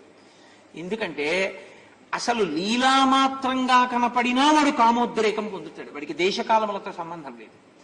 అంటే ఒక ఆడది అంత భయపడవలసి వచ్చింది వాడి ఎదురుగుండా కూర్చోడానికి కూడా అంటే వాడిది ఎంత విశృంఖలత్వం పొందినటువంటి కామమో మీరు అర్థం చేసుకోవచ్చు. అది ఎవరి మధ్యలో, ఇంతమంది కాంతల మధ్యలో అంత కామంతో ఇంకో ఆడదాంతో మాట్లాడతాడు. అసలు అలా మాట్లాడచ్చా అన్న సిగ్గు లజ్జ కూడా ఆయనకుంటాం. కాబట్టి కామయేత్వాం విశాలాక్షి, నేను నీ యందు కామమును పొందాను. బహుమన్యస్వమాం ప్రియే, నేను సకల లోకములలోనూ కూడా సకల లోకములను ఆహ్లాదపరచగలిగినటువంటి చూపులు కలిగినవో విశాలాక్షి. అంటే ఆయన ఉద్దేశం ఏమిటో తెలుసా అండి? ఆవిడ ఎటువైపుకి చూస్తే అటువైపు చూడబడిన వాళ్ళందరూ కూడా వశులై ఆవిడని తనదిగా చేసుకోవాలని కోరుకునేటటువంటి నయన సౌందర్యం ఉన్న తల్లి అని. తల్లి అని కాదు కదా, అంటే నేనంటే అంటున్నాను కానీ, అంటే ఇప్పుడు తప్పు ఎవరిదంటాడు? అంత అందం నీకు ఉండడం నీ తప్పు. నువ్వు అందగత్తెవు కాకపోతే నేను ఎందుకు తీసుకొచ్చి ఉండేవాడిని? ఇదే విశాలాక్షి శంకరాచార్యుల వారికి అయితే దృశాద్రాగీయస్యాదర దళిత నీలోత్పల రుచ, లోకాలన్నింటినీ కాపాడగలిగినటువంటి తల్లి. ఈయనకి లోకాలన్నింటినీ కూడా ఆహ్లాదపరచగలిగినటువంటి చూపున్నదానివి. నేనేమిటి, ఎవరైనా నీ చూపు చూస్తే పడిపోతారు, నువ్వు చూసినా నిన్ను చూసినా పడిపోవడం తథ్యం. ఇది ఎంత దారుణంగా ఉంటుందంటే ఇందులో ఆయన మనస్సులో ఒక దృష్టికోణం ఉంది. అందుకే తీసుకురాగానే తన ఐశ్వర్యాన్ని చూపించాడు. ప్రతి ఆడది ఐశ్వర్యానికి పడిపోతుందని, ప్రతి ఆడది పొగిడితే పడిపోతుందని రావణుడికి లోపల ఒక నమ్మకం. అంటే ఎంత తప్పైనా చేసేస్తారు, ఈ రెండు ఉంటే చాలు. కాదు, వాళ్ళలా ఉండరు అన్న స్థితి ఉన్నవాడు రామచంద్రమూర్తి. అలా అనుకునేవాడు రావణాసురుడు. ఈ రెండిటిలో నువ్వెలా ఉన్నావో నిన్ను నువ్వు పరిశీలించుకోవలసి ఉంటుంది. సుందరకాండ అన్న అద్దంలో నీ ప్రతిబింబాన్ని చూసుకొని దానికి నువ్వు ఎవరికి చెప్పక్కర్లేదు. ఒకవేళ తేడాగా నువ్వు కనపడితే నిన్ను నువ్వు దిద్దుకోవలసి ఉంటుంది. కాబట్టి సర్వాంగ గుణ సంపన్నే సర్వలోక మనోహరే, గొప్ప అంగవైభవము కలిగినటువంటి దాన, సర్వలోకముల యొక్క మనస్సును హరించగలిగినటువంటి దాన, నేను నీ యందు కామమును పొందాను. అంటే అలా కామం పొందకుండా ఎవడుంటాడు? అది ఆయన ఉద్దేశ్యం అనమాట. ఆయన మాటలు అంటే తప్పు తాను చేశాననడు, దబాయించి మాట్లాడతాడు. ఇది రావణ ప్రవృత్తి. తప్పుని నిజమే, నేను అలా చేయకుండా ఉండవలసింది, నన్ను క్షమించండి అన్నారు అనుకోండి మీరు, రాముడు ఎంతసేపటికి దబాయించే ప్రయత్నం చేసి ఇంకేమీ కుదరలేదనుకోండి, నా వ్యాఖ్యలు వక్రీకరింపబడ్డాయి అన్నారు అనుకోండి మీరు రావణుడు. ఇంతే తప్ప నిజమే, నేను అలా అనకుండా ఉండవలసింది, నేను క్షమార్పణ చెప్తున్నాను అన్నారు అనుకోండి మీరు రామచంద్రమూర్తిని గుర్తు, హృదయ సంస్కారం ఉందని గుర్తు. అలా ఒక్కనాటికి ఒంటికి ఇన్నేళ్ళు వచ్చినా అండం. అది ఏమి సంస్కారం? అలా వద్దు, అలా ఉండకండి చెప్తోంది సుందరకాండ.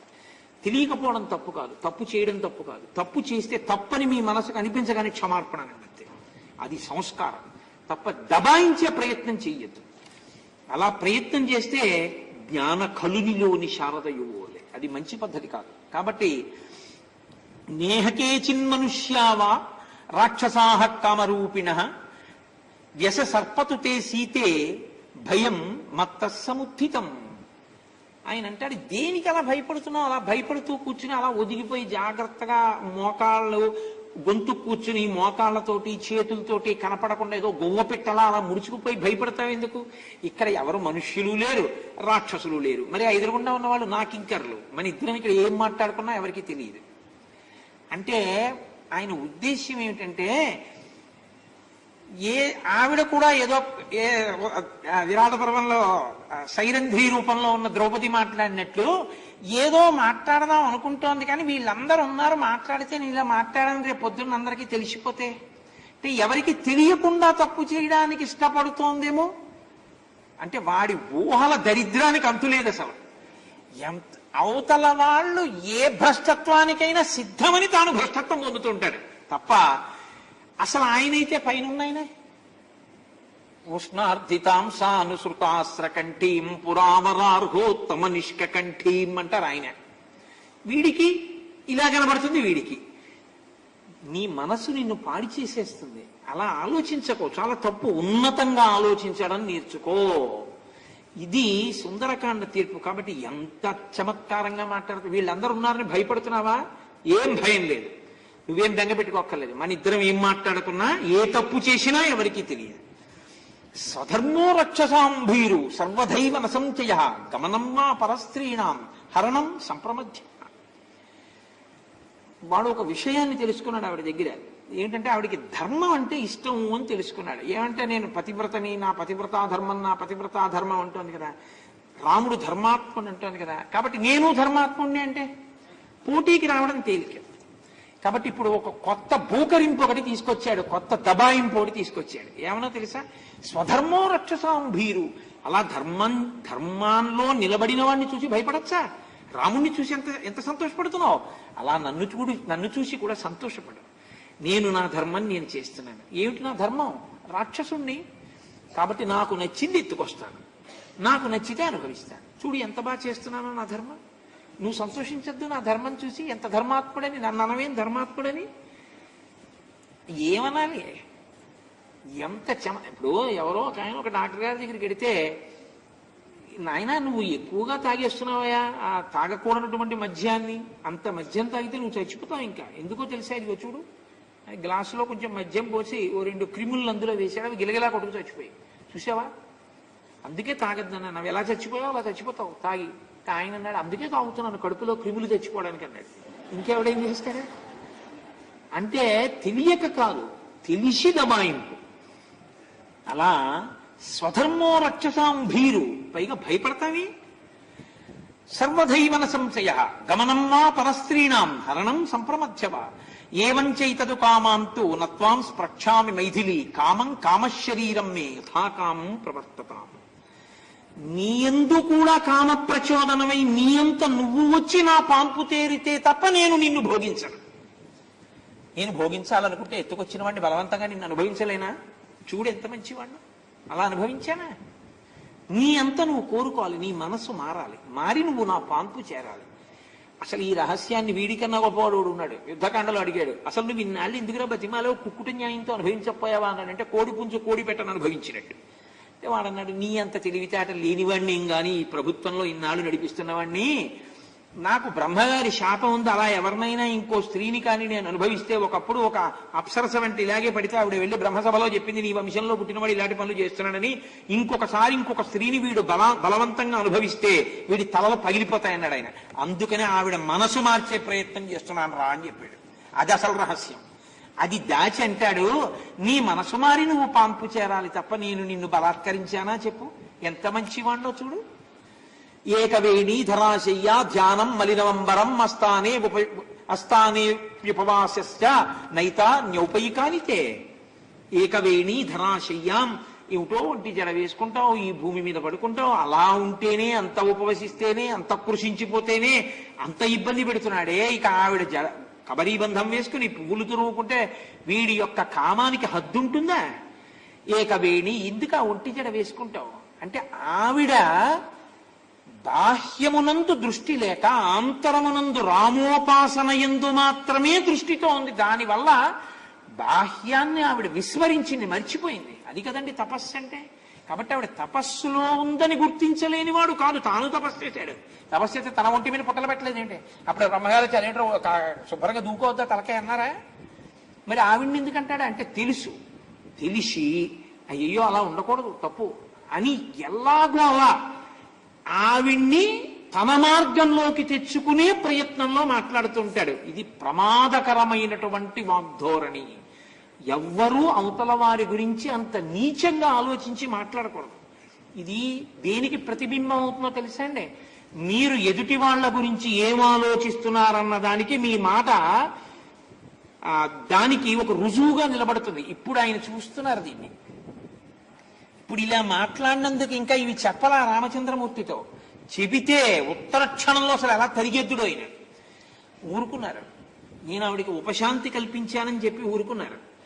నిజంగా ఇవన్నీ ఎరిగినవారు కాబట్టే, చూసినవారు కాబట్టే, నేనెంత కష్టంలో ఉన్నానో చూసావా? 2 నెలలు వాడు గడివిచ్చాడు, 1 నెలే భరిస్తాను ఇంక ఈ బాధ అంటే, అమ్మ 1 నెల కాదు 1 క్షణంలో తెచ్చేస్తా రామచంద్రమూర్తిని, నన్ను నమ్మమ్మా, ఇప్పుడే వెళ్ళిపోతున్నానన్నారు ఆయన. ఇది తొందరగా వాడి మరణం సిద్ధమవడానికి వాడి మాట వాడికి పనికొచ్చింది అని. విచిత్రాని చ మాల్యాని చందనాన్య గరువుని చ వివిధాని చ వాసాంసి దివ్యాన్యాభరణాని చ. ఇంట్లోనేమో చక్కగా అంతఃపురంలో అగరు ఉంది, చందనం ఉంది, చక్కటి అనులేపనములున్నాయి. అవన్నీ నువ్వు శరీరమునకు అలదుకుని మంచి మంచి బట్టలు కట్టుకుని సుఖంగా సంతోషంగా ఎందుకుండవు? ఇదంతే చారు సంజాతం యవ్వనం వ్యతివర్తతే యతతీతం పునర్నైతి శ్రోత శీఘ్రమపామివా. ఈ యవ్వనం నీలో ఉంది కాబట్టి నీ మీద నేను ఆకర్షణ పొందాను. యవ్వనం స్థిరంగా ఉండిపోతుంది అనుకుంటున్నావా? కాలంలో వెళ్ళిపోతుంది. నది ముందుకు వెళ్ళిపోతే వెనక్కి వస్తుందా? కాలంలో యవ్వనం వెళ్ళిపోతే మళ్ళీ వస్తుందా? అప్పుడు అటు రాముడు నిన్ను స్వీకరించాడు, ఇటు నేను ఆశపడేది లేదు. కాబట్టి నువ్వు ఎటు కాకుండా పాడైపోతావు. కాబట్టి నువ్వు తొందరగా నా పాంపు చేరు. ఎంత మభ్యపెట్టే ప్రయత్నం చేస్తాడో చూడండి. లోకేభ్యో యాని రత్నాని సంప్రమజ్యాహృతాని వై తాని మే భీరు సర్వాణి రాజ్యం చైతదహంచతే. నేను లోకంలో ఉండేటటువంటి సుప్రసిద్ధమైన వస్తువులు ఏవే ఉన్నాయో అవన్నీ పట్టుకొచ్చి అంతఃపురంలో వచ్చాను. నువ్వు నన్ను స్వీకరిస్తే నువ్వు వాటిని స్వీకరించవచ్చు. ఒక లేకి లంచగొండి మనస్తత్వం ఉన్నవాడు.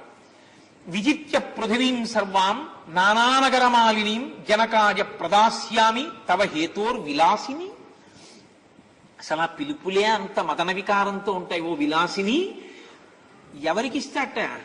లోకాలన్నీ గెలిచి నేను తెచ్చిన ఐశ్వర్యం నీ తండ్రి జనక మహారాజు గారికి ఇస్తానన్నాడు.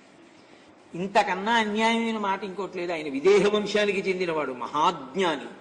తన మిథిల కాలిపోతుంటేనే తను పట్టించుకోనివాడు. అంతటి మహాజ్ఞానికిట వీడు అన్యాయంగా ఆర్జించినవన్నీ తీసుకొచ్చి జనక మహారాజు గారికి ఇస్తాట. అంటే పుట్టింటి వైపు వాళ్ళకి ఇవన్నీ ఇస్తానంటే ఆ ఆడపిల్ల సంతోషించి లొంగిపోతుందని. అంటే ఆవిడ లొంగిపోదు అన్నది పరమసత్యం. ఆవిడ కాదు, ఈ దేశంలో మన సనాతన ధర్మంలో ఉన్న ఏ స్త్రీ అయినా సీతమ్మే. అలా ఆలోచించిన ఎవడైనా రావణుడే. రావణులు ఉండొచ్చేమో, అలా లొంగిపోయే వాళ్ళు ఉంటారు. అందరూ సీతమ్మలే ఉంటారు. అది ఈ ధర్మం యొక్క గొప్పతనం. అందుకు కదండి సహస్ర ఫణ్ అని 1000 పడగలని ఈ జాతిలో స్త్రీ గొప్పతనాన్ని, వివాహం యొక్క ప్రాశస్త్యాన్ని విశ్వనాథ సత్యనారాయణ గారు 1000 నోళ్లతో ప్రశంసించి 1000 పడగలు రాసుకుని సంతోషించారు. కాబట్టి ఆయన ఈ మాటలు చెప్పి నిక్షిప్త విజయో రామో గత శ్రీర్ వనగోచర వ్రతి స్థండిలశాయీచ శంకే జీవతివానవ. ఎక్కడో ఇక విజయం పొందుతానన్న ఆశ పూర్తిగా వదిలిపెట్టి ఐశ్వర్యాన్నంతటినీ పోగొట్టుకుని భూషయనం చేస్తూ అరణ్యాల్లో తిరుగుతున్నటువంటి రాముడు అసలు బతికున్నాడో లేడో కూడా తెలియదు. ఆ రాముడు వస్తాడంటామేమిటి? చారుస్మితే చారుదతి చారునేత్రే విలాసిని మనోహరసినే భీరు సుపర్ణ పన్నగమ్యధ. ఆవిడేమో అంత సర్దు కూర్చుని ఏడుస్తోంది. ఈయనంటాడు చారుస్మితే, చాలా అందంగా నవ్వుతున్నదానా? ఆవిడ నవ్విందే. చారుదతి చారునేత్రే విలాసిని, ఎన్ని పేర్లు పెట్టి ఆవిడ్ని పిలిచాడో ఆయన లేకి మనస్తత్వాన్ని బయట పెడుతుంది. మనోహరసిమే భీరు సుపర్ణ పన్నగం యథ. ఇదొక్కటి మాత్రం సత్యం చెప్పాడు కాలప్రచోదితుడై. నా మనస్సనబడేటటువంటి పావుని నీ యొక్క అందం, నీ యొక్క రూపం, నీ తేజస్సు గరుత్మంతుడిలా తన్నుకుపోతోంది అన్నాడు.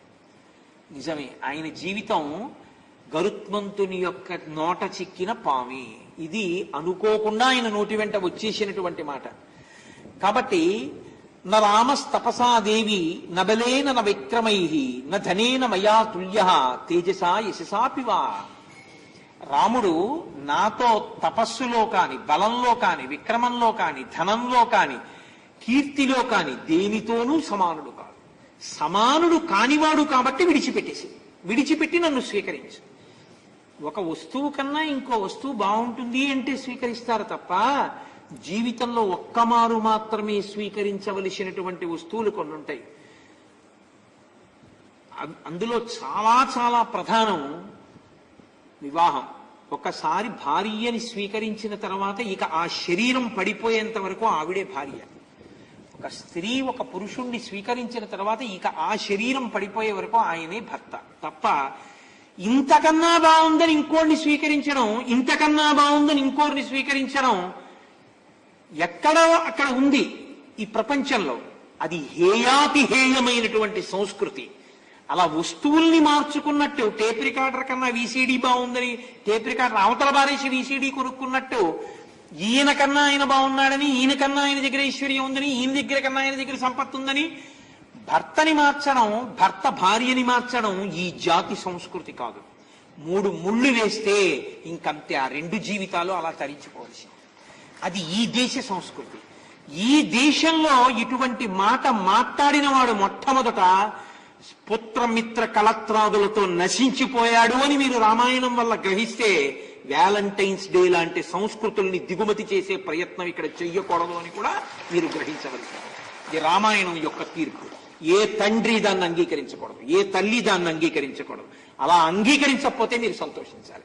ఏ పిల్లలకి మీరు అది అంగీకరించకూడదు, చాలా తప్పు. అదేమిటది? నువ్వెవరు? ఆ పని చెయ్యనేకూడదు, అసలు ఆ సంస్కృతే లేదు ఈ జాతిలో అని చెప్పవలే. ఈ జాతికి మాతృదినోత్సవం అని ఎక్కడ లేదు. ఈ జాతిలో ప్రతి క్షణం అమ్మకి నమస్కారమే. ఓ రోజు అమ్మని తలుచుకుని నమస్కారం చేయడం ఈ జాతి లక్షణం కాదు. నువ్వెందుకు స్క్రీన్ మీద చూపిస్తున్నావు అస్తమానం? ఈ జాతి సంస్కృతి కాని దాన్ని కూకటి వేళ్లతో పెళ్లగిస్తున్నారు. ఇది పెద్ద ద్రోహం. ఇదే నేను మీకు మనవి చేసింది. ఆవుని చంపుతూ ఆవుని చెప్పకుండా పావుని చెప్పి చంపడం. ఆవుని చంపుతున్నానంటే చంపనివ్వరని పావుని పేరు పెట్టి చంపేయడం. మూఢనమ్మకాలని పేరు చెప్పి అవి విశాల హృదయాలని తీసుకొచ్చి పిల్లల మీద రుద్ది వాళ్ళ భవిష్యత్తు పాడు చేస్తున్నది మనమే. అమ్మల రోజు ఏమిటండి? అమ్మల రోజు ఉందా? సౌందర్య లహర్ అన్నారు శంకర భగవత్పాదులు. జగన్మాత సౌందర్యం అంటే అమ్మతనం. అమ్మతనం పుట్టినది మొదలు నాభీబంధం తెగిపోతుందేమో కానీ ఆ హృదయ బంధం తెగదు. కట్టెలలో కాలిపోవలసి వచ్చిన కొడుకు పెట్టినటువంటి అగ్నిహోత్రానికి కాలిపోతుంది తప్ప ఆవిడ ఇంకా ఏ అగ్నిహోత్రానికి కాలడాన్ని కూడా ఇష్టపడదు అమ్మ అంటే. అమ్మ చచ్చిపోవడం అన్న మాట అంటూ ఉంటే ఎప్పుడంటుందంటే, నాన్న నా ఆయుర్దాయం నువ్వు పోసుకుని బతకరా అంటుంది తప్ప నేను బతకక్కర్లేదు నాన్న, నువ్వు బతికితే చాలంటుంది. అటువంటి అమ్మని తలుచుకోవడానికి సంవత్సరానికి ఒక రోజు ఉంటుందే? ప్రతి క్షణం తలుచుకోవడం ఈ జాతి సంస్కారం. లేస్తే మాతృదేవోభవ, పితృదేవోభవ, ఆచార్య దేవోభవ, అతిథి దేవోభవ, అవి ఈ జాతి జీవనాడులు. ఒక్కరోజు అమ్మని తలుచుకోవడం, ఒక్కరోజు నాన్నగారిని తలుచుకోవడం, 364 రోజులు తిరస్కరించడం మనకి తెలియదు. రావణుడు ఏమయ్యాడో ఈ మాటని మనం అర్థం చేసుకుంటే ఇటువంటి మాటలు అనే సంస్కృతికి మనం పెంచి పోషించకూడదని కూడా తెలుసుకోవాల్సి ఉంటుంది. కాబట్టి పిబ విహర రమస్వ భుంచ భోగాన్ ధన నిచయం ప్రదిశామి మీదినీంచ. అమ్మో మయిలలలనే యథా సుఖత్వం తైచ సమేత్వలంతు బంధవాస్తే. తాగు, తిను, అనుభవించు, సుఖించు, తిరుగు. ఎందుకు అలా పడుకుంటావు? ఎందుకు అలా బాధపడతావు? ఎందుకు ఆ తపస్సు అంటే ఆవిడ చేస్తున్నది తప్పు, ఈయన బోధిస్తున్నది ఒప్పు అన్న రీతిలో మాట్లాడాడు. ఆ తల్లి తృణవంతరత కృత్వా ప్రత్యువాచ సుచిస్మిత నివర్తయ మనోమత్త స్వజనే క్రియతాం మనః. ఆవిడ ఓ గడ్డి పరక తీసి మధ్యలో పెట్టింది. ఎందుకు గడ్డి పరక పెట్టడం? ప్రధానమైన కారణం ఏమిటో తెలుసా అండి? పరపురుషుణ్ణి ఆవిడ చూసిందో చూడలేదో, కానీ చూడలేదో ఏమో, ఆమె చూసే ఉండలేదు ఆ తల్లి. కానీ మాటలు చెవిన పడ్డాయిగా, ప్రతిస్పందించి జవాబు చెప్తోందిగా. మధ్యలో ఏమీ లేకుండా పరపురుషుడి మాట విని కాముకతతో ఉన్న పురుషుడు మాట్లాడిన మాటకి జవాబు చెప్తోందిగా. తద్దోషం ఒకటి వచ్చిందిగా. మరి ఇప్పుడు ఆ దోషం పోగొట్టుకోవడానికి ప్రాయశ్చిత్త కర్మ ఏమిటి? ఉత్తరక్షణంలో మనం ఒక మంత్రం చెప్తుంటాం. వేద భాగంలో మనం ఏమంటామంటే దుస్వప్న ఫలితం కూడా పోవడానికి దుర్వా అంటే గడ్డి పరకని ముట్టుకుంటున్నాను అంటాం. గడ్డి పరకని ముట్టుకుంటే దుస్వప్న ఫలితం కూడా నశిస్తుంది అని. కాబట్టి ఇప్పుడు ఆవిడ గడ్డి పరక ఎందుకు ముట్టుకుందంటే పరమధర్మాత్మురాలు కనుక పతి పక్కన లేనప్పుడు కామంతో మాట్లాడిన పరపురుషుడి మాట విని జవాబు చెప్పిన పాపాన్ని పోగొట్టుకోవడానికి గడ్డి పరక ముట్టుకుంది కాదు. తృణమంతరత కృత్వ, ఒక గడ్డి పరకనైనా ముట్టుకుంటానేమో కానీ నిన్ను మాత్రం ముట్టుకోను కాదు.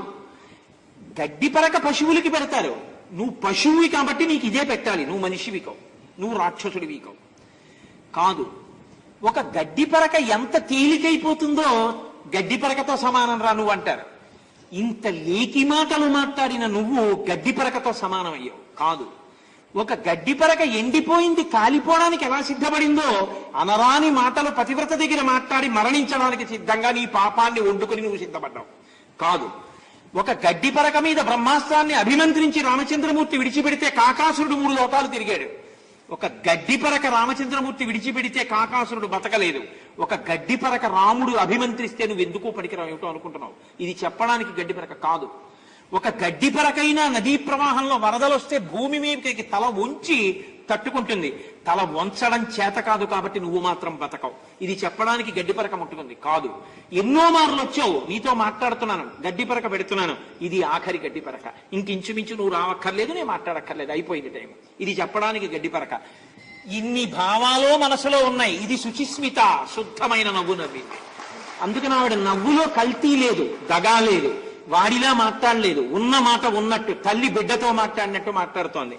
తృణమంతరత కృత్వా స్మృత్యువాచ శుచిస్మిత నివర్తయ మనోమత్త, నీ మనసు తిప్పు స్వజనే క్రియతాం మనః. నీ భార్యల యందు నీ మనసు పెట్టుకో, ధర్మం అయిపోయింది అంతే. పరకాంత యందు మనసు పెట్టావు, పుత్రమిత్ర కళత్రాదులతో నశించిపోతావు. నీ భార్య యందు నీ మనసు పెట్టుకున్నావు, తరించిపోతావు. కామము ధర్మబద్ధమైంది, కామము ధర్మ వ్యతిరిక్తమైంది ఎప్పుడు? పరకాంత యందు పెడితే. కాబట్టి పెట్టకు, తిప్పి అటు పెట్టు, ధర్మం అయిపోయింది. నివర్తయ మనోమత్త స్వజనే క్రియతాం మనః. ఎంత ధర్మాన్ని! అప్పుడేమిటండి ఈ మాట అప్పటికి పనికొస్తుందా, ఎప్పటికీ పనికొస్తుందా? ఎప్పటికీ పనికొస్తుంది. ధర్మాన్ని కామంతో ఎలా ముడేయాలో చెప్తోంది అమ్మవారు. కాబట్టి ఆ తల్లంది, నమాం ప్రార్థయితుం యుక్తం సుసిద్ధిమివ పాపకృత అకార్యం న మయా కార్యం ఏకపత్న్యా విగర్హితం కులం సంప్రాప్తయా పుణ్యం కులే మహతి జాతయా ఏమముత్వాతు వైదేహి రావణం తం యశస్విని. నేను ఒక ఉన్నతమైన కులంలో పుట్టాను, ఒక ఉన్నతమైనటువంటి కులాన్ని మెట్టాను. మహాపాపం చేసిన వాడు సిద్ధిని కోరుకుంటే ఎలా దొరకదో అలా ఏకపత్నీవ్రతుడైనటువంటి రామచంద్రమూర్తికి పతివ్రతనైనటువంటి నేను కూడా ఒక్కరిని భర్తగా స్వీకరించేటటువంటి నియమం ఉన్నదాన్ని. అటువంటి నన్ను నువ్వు అసలు ఆశించకూడదు, అటువంటి ఆలోచన నీ మనస్సులో కదలకూడదు. కాబట్టి నువ్వు తప్పు చేస్తున్నావు. యథాతవ తథాన్యేషాం దారా రక్షా నిశాచర ఆత్మానుపమాం కృత్వా తేషు దారేషు రమ్యతాం. నీ భార్యని వేరొకడు అపహరించి కామంతో చూస్తే నీ మనసు ఎలా బాధపడుతుందో, ఇతరుల భార్యల్ని నువ్వు అపహరించి తెచ్చి కామంతో చూసినప్పుడు వాళ్ళ మనసు కూడా అలా బాధపడుతుందని నువ్వు ఊహించగలిగితే నువ్వు ఈ దారుణ కృత్యాన్ని చేసి ఉండేవాడివి కావు. కాబట్టి నువ్వు ఇటువంటి పని చెయ్యకూడదు. అతుష్టం స్వేషు దారేషు చపలం చలితేంద్రియం నయంతి నికృతి ప్రజ్ఞం పరదారాహ పరాభవం. చలితమైన అంటే అస్తమానం కదిలిపోయేటటువంటి మనసు, కదిలిపోయేటటువంటి ఇంద్రియములు ఉన్నటువంటి వాడు పరకాంతల చేత పరాభవింపబడిన నాడు అందరూ వాణ్ణి చూసి నవ్వుతారు తప్ప ఎవ్వరూ అయ్యో పాపం కష్టాన్ని పొందాడని వాడు ఉండడు. వాడు ఆఖరికి పొందేది పరాభవమే. కాబట్టి పరకాంతల జోలికి వెళ్లకు. ఇహ సంతో నవాసంతి సతోవానాను వర్తసే తదాహి విపరీతాతే బుద్ధిరాచార వర్జిత. ఇక్కడ అసలు మంచి చెప్పేవాళ్ళు లేరా? చెప్తే నువ్వు వినవా? విన్నది ఆచరించవా? ఎక్కడుంది దోషం? ఎంత పెద్ద మాట అండి ఇది. అప్పటికేమిటి ఎప్పటికీ అసలు మంచి చెప్పేవాళ్ళు లేరా? చెప్తే వినవా? వింటే అనుష్ఠించవా? ఎక్కడుంది దోషం నీ దగ్గర అని అడిగింది ఆవిడ. అది ఆయన కాదు, ఎవరైనా తనకి తాను పరిశీలన చేసుకోవలసినటువంటి విషయం. అకృతాత్మానమాసాద్య రాజాన మనయే రతం సమృద్ధాని వినశ్యంతి రాష్ట్రాన్ని నగరాని చ. ఇటువంటి అధర్మంలో ప్రవర్తించేటటువంటి ప్రభువు తానొక్కడే పాడైపోడు. ఆయన రాజ్యము పుత్రమిత్ర కళత్రాదులతో నశిస్తాడు. కాబట్టి నీ వలన నీ లంకాపట్టణం అంతా కూడా నశించిపోయేటటువంటి రోజు దగ్గరికి వచ్చేసింది. శక్యాలో భగితున్నాహం ఐశ్వర్యేణ ధనేనవా అనన్యే రాఘవేణాహం భాస్కరేణ ప్రభాయధ. సూర్యుడొద్దు సూర్యుడి కాంతి కావాలంటే వస్తుందా? అలా రాముడొద్దు సీత కావాలంటే వస్తుంది అనుకుంటున్నావా? అలా వచ్చేది కాదు. నేను రాముడు ఇద్దరం ఒక్కటే. ఆయనకి ఎలా కనపడింది? అస్యాదేవ్యా మనస్తస్మిన్ తస్య చాస్యాం ప్రతిష్ఠితం తేనేయం చితి ధర్మాత్మా ముహూర్తమపి జీవతి. అస్యాదేవ్యా యథారూపం అంగ ప్రత్యంగ సౌష్ఠమం రామస్య యథారూపం తం చేయమసితే క్షణ. నిన్న హనుమకి సీతమ్మలో రాముడు కనబడ్డాడు. ఈయనకి రాముడి నుంచి సీతమ్మని వేరు చేయొచ్చు అనుకుంటున్నాడు. అలా వేరు చేయడం కుదరదు. సూర్యుడి నుంచి సూర్యకాంతిని వేరు చేయగలవా? చెయ్యలేవు. నేను ఆయన విడివడం. శివశక్త్యాయుక్తో యది భవతి శక్త ప్రభవితం. శివుడు శివశక్తి ఎలా వేరు కావో, నేను నా ఉపన్యాస శక్తి ఎలా వేరు కాదో, అలా రాముడు సీత వేరు కారు. పిచ్చివాడా, వేరు చేశానని నువ్వు అనుకుంటున్నావు. దానివల్ల పాడైపోతానని తెలుసుకో. కాబట్టి నువ్వు చెయ్యవలసింది ఏమిటో కూడా చెప్తున్నాను. మిత్రమౌపైకం కర్తుం రామస్థానం పరీప్సత వధం చానిచ్చతా ఘోరం తయాసౌ పురుషర్షభ. నువ్వు ఘోరమైనటువంటి చావు చచ్చిపోకూడదు అని అనుకుంటే రాముణ్ణి మిత్రుడిగా భావించి నన్ను తీసుకెళ్లి అప్పచెప్పేసేయి. ఇది చాలా పెద్ద మాట అండోయ్ రామాయణంలో. చాలా చాలా పెద్ద మాట సుందరకాండలో. వధం చానిచ్చితా ఘోరం. నువ్వు ఘోరమైన చావు చచ్చిపోకూడదు అనుకుంటే అంది తల్లి. ఎందుకో తెలుసా? అన్నిటికన్నా పెద్ద కష్టం ఏమిటో తెలుసా అండి? చచ్చిపోవడమే. అందుకే పూజ చేస్తే మనం అడిగేది రెండే: అనాయాసేన మరణం వినా దైన్యేన జీవితం. దైన్యం లేకుండా ఒకటి దగ్గర చేయి చాపకుండా బతకగలిగితే చాలు. చచ్చిపోయేటప్పుడు అబ్బా ఎప్పుడు పోతాడు అనకుండా పోతే చాలు. తప్ప శరీరంలోంచి జీవుణ్ణి ఈశ్వరుడు విడిపించలేదు అనుకోండి, అది అలా పడుంది అనుకోండి, అంతవరకు ఎందుకండి. ఒక్క మాట చెప్పేస్తాను, మీరు పట్టుకుంటారు. నేను పెద్ద అరగంట సేపు దాని గురించి చెప్పక్కర్లా.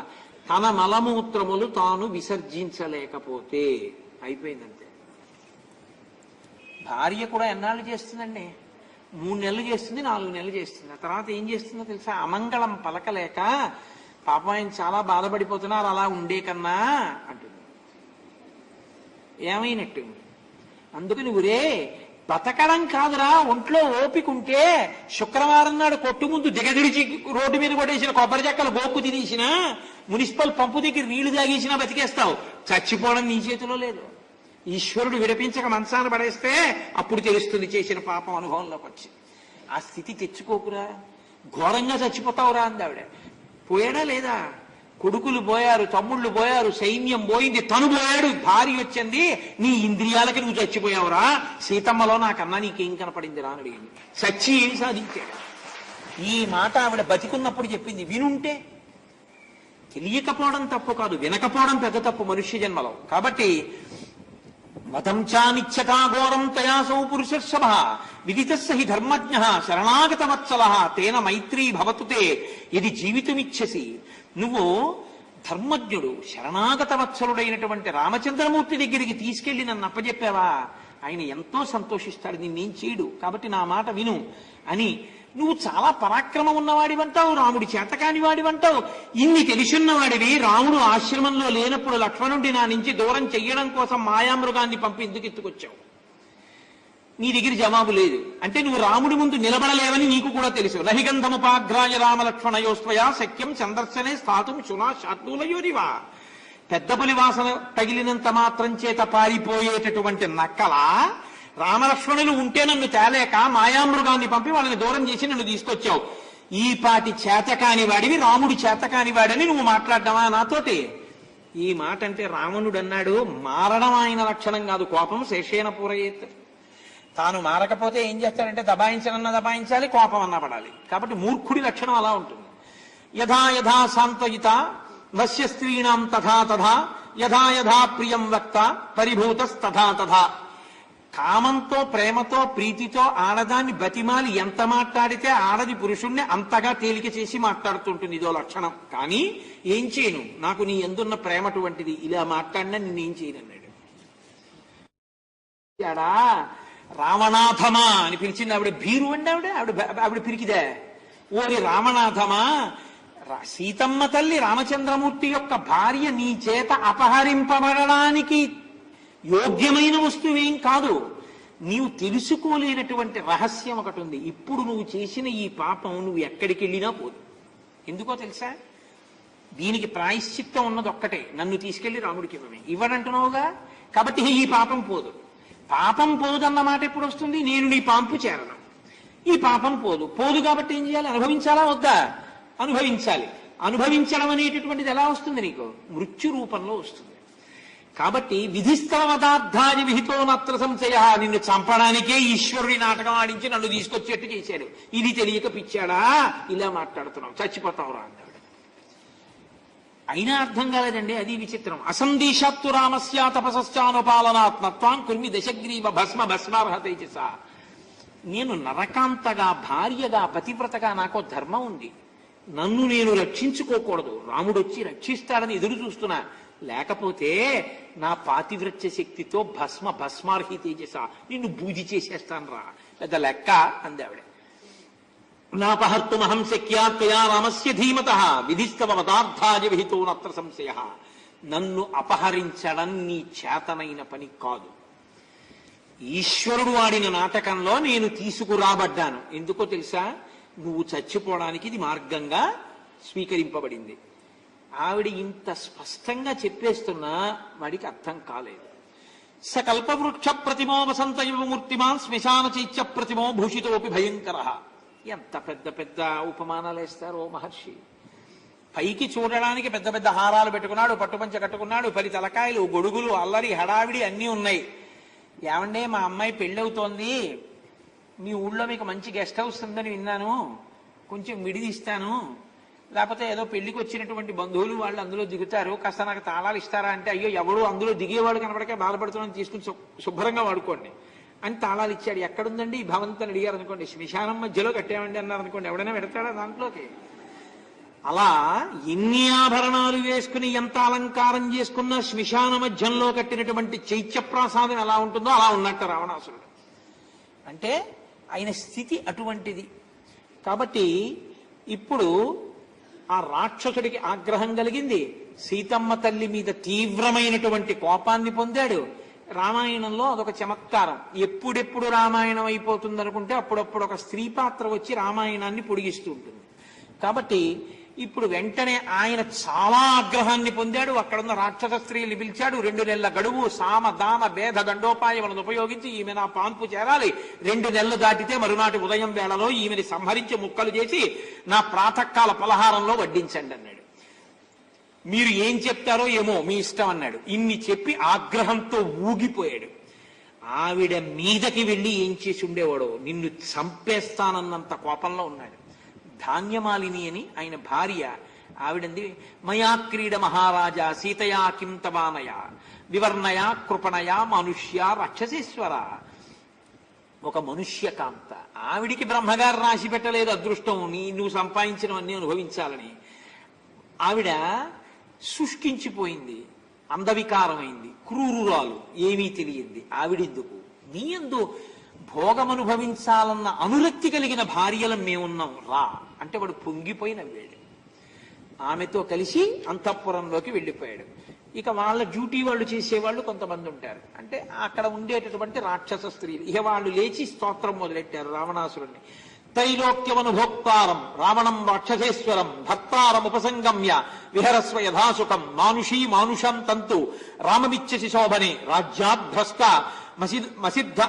మసిద్ధార్థం విక్లభం త్వమనింద్యతే ఇదిదం లోక విద్విష్టం ఉదాహరణ సంగతా నైతన్ మనసి వాక్యం మే కిల్బిషం ప్రతిభాతినః న మానుషీ రాక్షసస్య భార్యా భవితుమర్హతి కామం ఖాదత మాం సర్వా న కరిష్యామి నోవచః అంటుంది సీతమ్మ.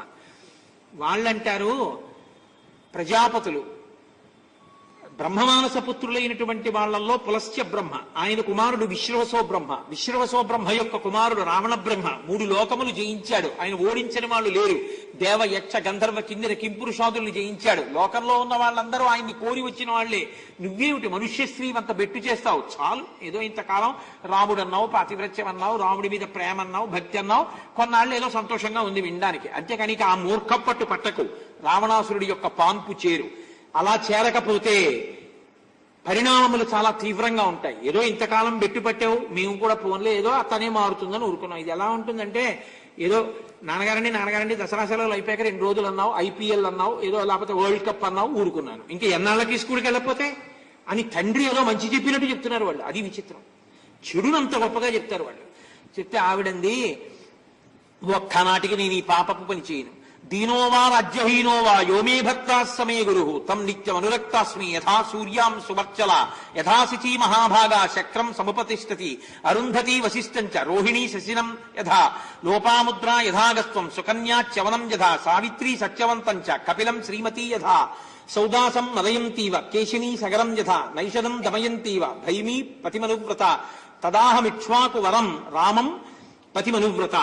నేను ఇత పూర్వం మహాపతివ్రతలైనటువంటి స్త్రీలు శచీదేవి ఏ విధంగా ఇంద్రుణ్ణి అనుగమించిందో, అరుంధతి వశిష్ఠుణ్ణి, అలాగే లోపాముద్ర అగస్త్యుణ్ణి, సుకన్య చ్యవనుణ్ణి, సావిత్రి సత్యవంతుణ్ణి, శ్రీమతి కపిలుణ్ణి, మదయతి సౌదాసుణ్ణి, కీశిని సగరుణ్ణి, దమయంతి భీముని పుత్రుడైనటువంటి ఆ నలుణ్ణి అనుగమించినట్టుగా నేను రామచంద్రమూర్తిని అనుగమిస్తాను. దీనోవా రాజ్యహీనోవా, భర్త అంటే తాళి కట్టినవాడే కానీ ఆయన కష్టములలో సుఖములలో ఉన్నప్పుడు ఆయనని అనువర్తించేది భార్య తప్ప, ఆయనకి కష్టం వచ్చిందని వదిలేసి ఇప్పుడు సుఖాల్లో ఉన్నవాడిని ఎంచుకునేది భార్య కాదు.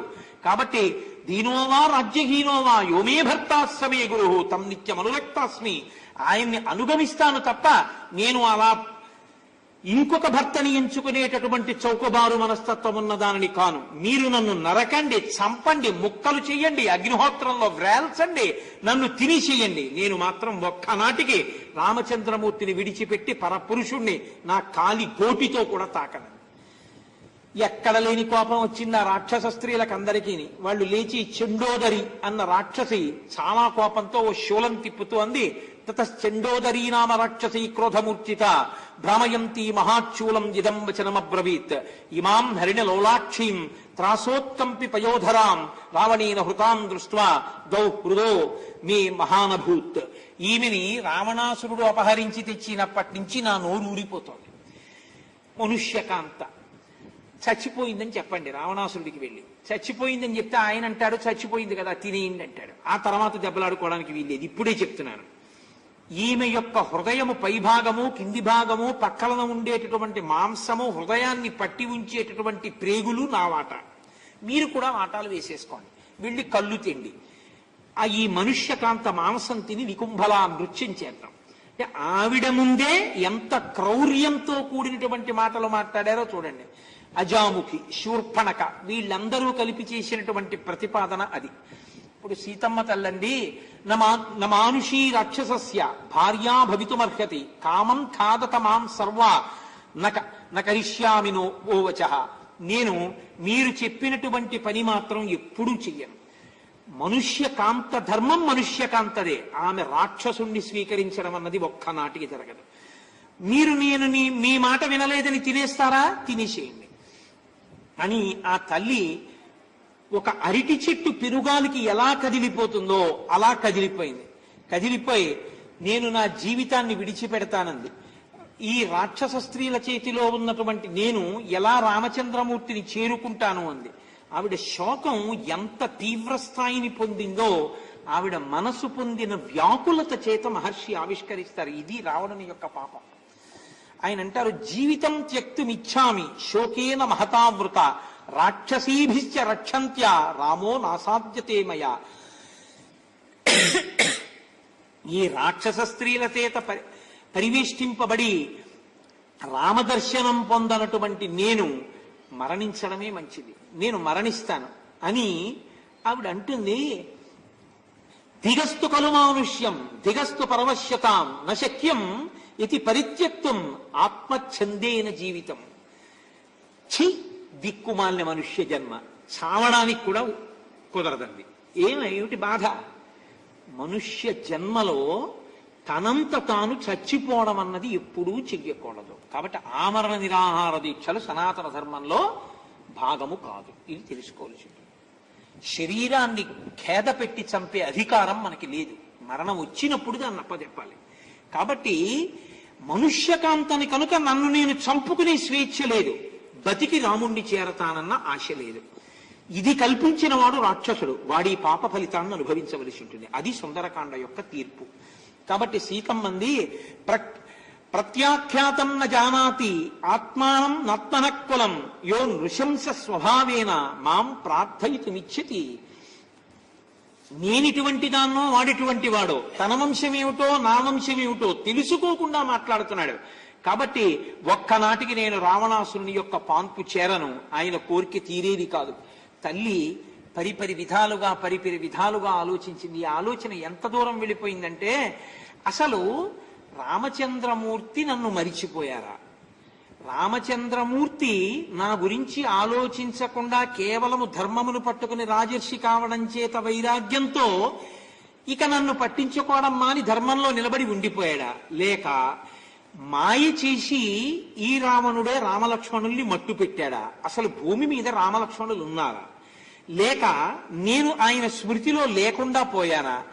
ఎన్ని ఆలోచనలు ఆవిడికి వచ్చేసాయో తెలుసండి. అంటే ఆలోచనల యందు ఇంత వ్యగ్రతతో కూడి ఆవిడ కదిలిపోయేటటువంటి స్థితిని కల్పించి అంత శోకానికి గురి చేసిన పాపం తీసుకొచ్చి అలా మాట్లాడేటట్టుగా రాక్షస స్త్రీలని ఆదేశించి వెళ్ళిన వాడి ఖాతాలోకి వెడుతుందా వెళ్ళదా? వెళ్ళినప్పుడు వాడు అనుభవించాలా, అనుభవించక్కర్లేదా?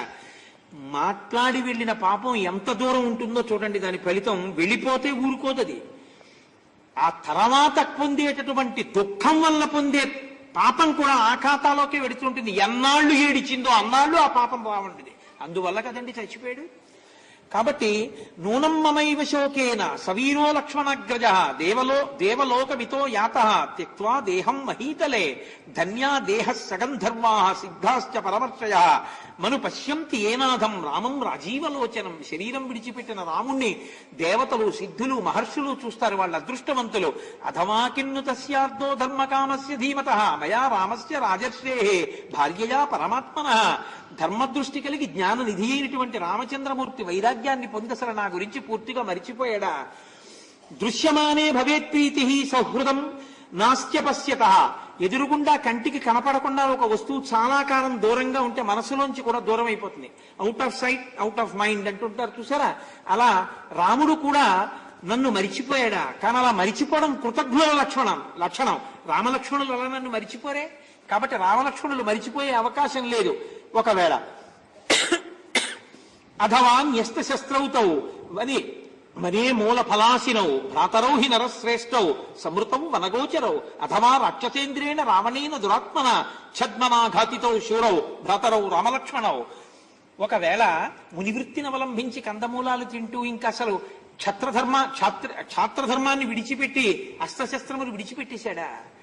లేకపోతే మాయ చేసి రావణుడే మట్టు పెట్టాడా అని ఆ తల్లి పరిపరి విధముల ఖేదాన్ని పొంది ఆ తల్లి ఇంక నేను చనిపోతానన్నంత వ్యగ్రతని పొంది ఇక్కడ చచ్చిపోతానంటే నాకు విషాన్ని మహాదానం కింద ఇచ్చేటటువంటి వాడు లేడు అని ఏడ్చింది. అది విచిత్రం. విషాన్ని దానం కింద చెప్పలేదు ఆవిడ, మహాదానం కింద చెప్పింది. ఎందుకో తెలుసా? అది పుచ్చేసుకుంటే చచ్చిపోతాను, కానీ ఆ విషం ఇచ్చేవాడు కూడా ఇక్కడ లేడు. ఎందుకో తెలుసా? చచ్చిపోతానంటే చావనివ్వరు, నే కోరుకున్నట్టు బతకనివ్వరు. ఇది రాక్షసత్వం. ఎంత అద్భుతం అండి నిజంగా. మహర్షి శ్లోక రచన అలా ఉంటుంది. ఇంతకన్నా రాక్షసత్వం లోకంలో ఇంకోటి ఉండదు. అసలు ఇంకా వాడు చెప్పినట్టు బతకలేక చచ్చిపోతానంటే చావనివ్వడు, నేను బతుకుతాననుకున్నట్టు బతకని అంటే బతకనివ్వడు. ఇది నేను లంకలో తట్టుకోలేని స్థితి. ఆవిడంది, నేను ఎలా ఏడుస్తున్నానో ఈ లంక అలా ఏడుస్తుంది. నేను నా భర్త కోసం ఎలా అలమటిస్తున్నానో మీ అందరూ భర్తలు పోయి అలా అలమటిస్తారు. ఈ లంకలో ప్రతి ఇంటిలో ఉన్నవాడు శవంగా కాలిపోతాడు. ఆకాశం అంతా పొగ ఆవరించి గ్రద్దలు తిని పీనుగుల్ని పీక్కు తింటాయి. ఆ స్థితి ఈ లంకకు వస్తుందండి. ఎందువల్ల వచ్చింది ఈ మాట? మాటల చేత దేవతలు మన్నన చేసి వరంబులిత్తురు. మాటల చేత దేవతలు ప్రీతి పొందుతారు, మాటల చేత శాపాలు పొందుతారు. ఈశ్వరుడు మాటనిచ్చాడు, ఎలా మాట్లాడినా చూసేవాడు లేడనుకుంటున్నావు, కానీ కనిపెట్టి లోపల చిత్రంగా కూర్చుని గుప్తంగా నువ్వు మాట్లాడే మాటల లెక్కలు రాసే చిత్రగుప్త రూపం ఒకటి ఉంది. నా ఫోనే కదా, నీ బుచ్చుకున్న కనెక్షనే కదా అని నువ్వు బొంబాయి కలకత్తా మాట్లాడేస్తే కంప్యూటర్లో పట్టుకుని ఇన్ని సెకండ్లు మాట్లాడారని చెప్పి బిల్లు పంపించట్లా? నువ్వు పెట్టుకున్న వ్యవస్థకే అంత శక్తి ఉంటే నీకు మాట ఇచ్చినటువంటి వాడు అఖిలాండ కోటి బ్రహ్మాండ నాయకుడు, ఆయన కనిపెట్టలేడు నువ్వే మాటలు మాట్లాడుతున్నావో. కాబట్టి మాట ఉంది కదా అని మాట్లాడకు, ఎంత దూరం పెడుతుందో చూడు.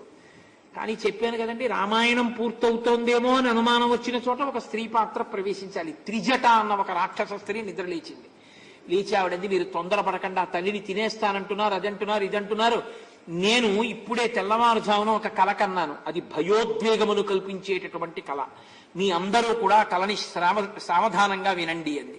గజదంతమయీం దివ్యాం శిబికామంతరిక్షగాం యుక్తాం హంస సహస్రేణ స్వజమాస్తాయ రాఘవ శుక్లమాల్యాంబరధరో లక్ష్మణేన సహాగత స్వప్నే చద్య మయా దృష్టా సీతా శుక్లాంబరావృత సాగరేణ పరిక్షిప్తం శ్వేతం పర్వతమాస్థిత రామేణ సంగతా సీతా భాస్కరేణ ప్రభాయథ.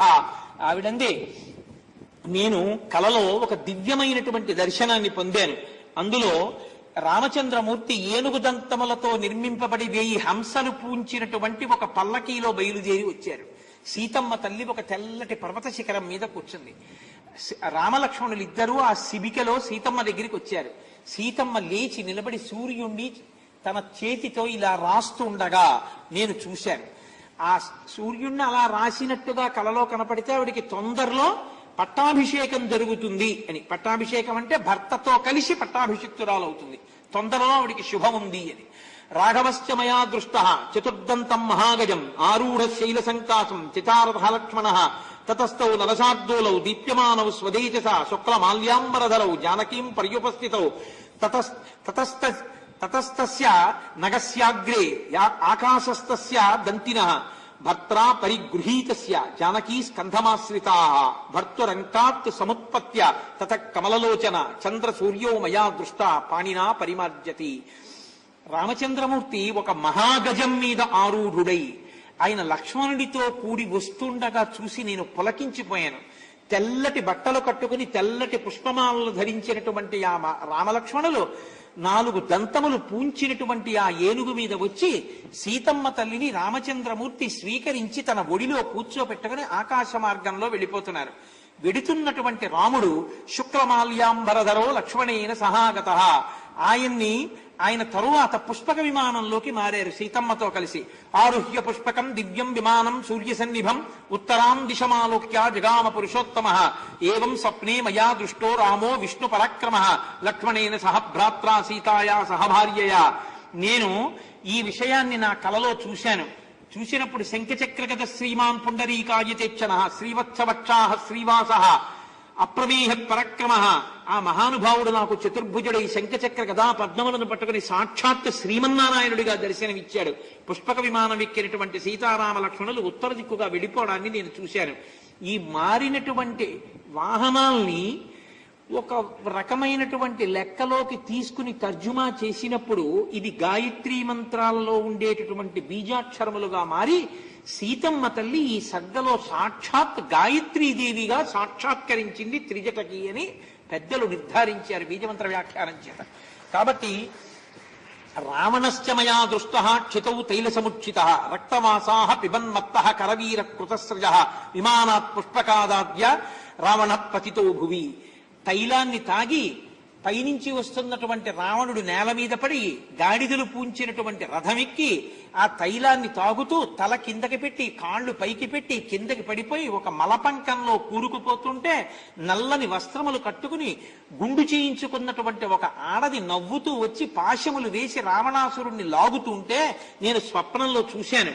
ఆ స్వప్నంలో పైకి వచ్చినటువంటి వాడు నూనె తాగుతూ పిబస్తైలం హసన్ నృత్యం భ్రాంత చిత్త కులేంద్రియ ఆ నూనెని తాగుతూ భ్రాంత చిత్తుడై నృత్యం చేస్తూ కింద మీద పడుతూ ఏడ్వబడుతున్న వాడిని దక్షిణ దిక్కుకి నేను చూశాను.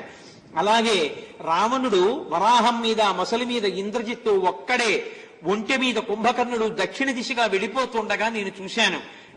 ఏకస్తత్రమయా దృష్ట శ్వేతఛత్రో విభీషణ శుక్లమాల్యాంబరధర శుక్లగంధానులేపన శంఖదుందుభి నిర్ఘోషై నృత్తగీతైరలంకృత ఆరుహ్య శైల సంకాశం మేఘస్థ నిత నిస్వనం చతుర్దంతం గజం దివ్యం ఆస్తే తత్ర విభీషణ చతుర్భిః సచివైః సార్ధం వైహాయ సముపస్థిత. 4 మంత్రులతో కూడుకున్నటువంటి వాడై ఆకాశంలో నిలబడి ఉంటే తెల్లటి గొడుగు పట్టబడినటువంటి విభీషణుణ్ణి, తెల్లటి బట్టలు కట్టుకున్న వాణ్ణి, తెల్లటి మాలల చేత అలంకరింపబడిన వాణ్ణి, శంఖము మొదలైనటువంటి ధ్వనుల మధ్యలో ప్రకాశిస్తున్న వాణ్ణి విభీషణుణ్ణి ఒక్కడిని మాత్రం నేను ఆకాశంలో నిలబడి ఉండగా చూశాను. ఎక్కడి నుంచి వచ్చిందో లంకా దృష్టా మయా స్వప్నే రావణే నాభిరక్షిత దగ్ధా రామస్య దూతేన వానరేణ తరస్విన. ఎక్కడి నుంచో ఒక మహావానరం ఒకటి రామచంద్రమూర్తి దూతగా వచ్చింది. ఆ వచ్చినటువంటి వానరం ఈ లంకా పట్టణాన్నంతటి కాల్చేస్తుంటే ఇక్కడ ఉన్న వాళ్ళందరూ భీతితో గుండెలు బాదుకుని శోకిస్తుండగా నాకు స్వప్నంలో దర్శనమైంది.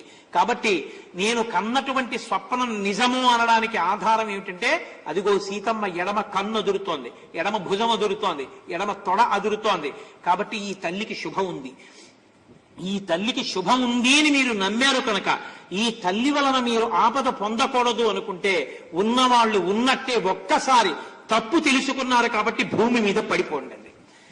తనంత తాను కింద జాగ్రత్తగా మోకాళ్ళు ఉంచి పడిపోతే దండం పెట్టినట్టు, 2 చేతులు కలిపితే నమస్కారం పెట్టినట్టు, ప్రవర చెడితే అభివాదం చేసినట్టు, కర్ర ఇలా పడిపోతే పట్టు విడిచిన కర్ర పడిపోయినట్టు పడిపోతే ప్రణిపాతం చేసినట్టు. ప్రణిపాత ప్రసన్నాహి మైథిలీ జనకాత్మజ అలమేషా పరిత్రాతం రాక్షస్లో మహతో భయాత్. ఒక్కసారి మీరు కానీ స్వర్ణదండం పడ్డట్టు నేల మీద పడిపోయారా ఆ తల్లి మిమ్మల్ని కాపాడుతుంది. కారుణ్యమూర్తి. నేను మీతో చెప్పింది ఇదే. ధ్యానంలో ఆమె రాముడే అయింది, సీతారాములు అభేదం. కాబట్టి చూడండి, నేను చెప్పింది యథార్థం. పక్షీచ శాఖా నిలయం ప్రవిష్ట పునఃపునశ్చోత్తమ సంతమాది సుస్వాగతం వాచముదీరయాన పునఃపునశ్చోదయతీవ హృష్ట. అదిగో ఆవిడ కూర్చున్నటువంటి ఆ శిశుపా వృక్షం మీద ఆ తల్లి ఏ చెట్టు కింద కూర్చుందో ఆ చెట్టు మీద ఒక పక్షి కూర్చుని అరుస్తోంది. అలా పక్షి అరిచింది అంటే తొందరలో ఈ తల్లి శుభాన్ని పొందబోతోంది, రామ సమాగమాన్ని పొందుతుంది, పట్టాభిషేకాన్ని పొందుతుంది. ఈ తల్లి వల్ల ఆపద రాకూడదు అనుకుంటే మీ అందరూ నమస్కారం చెయ్యండి. తతస్సా హ్రీమతీ బాల భర్తుర్విజయహర్షిత అవచోద్యతి తత్తథ్యం భవేయం శరణం శివః. ఆ తల్లి తతస్సా హ్రీమతీ బాల.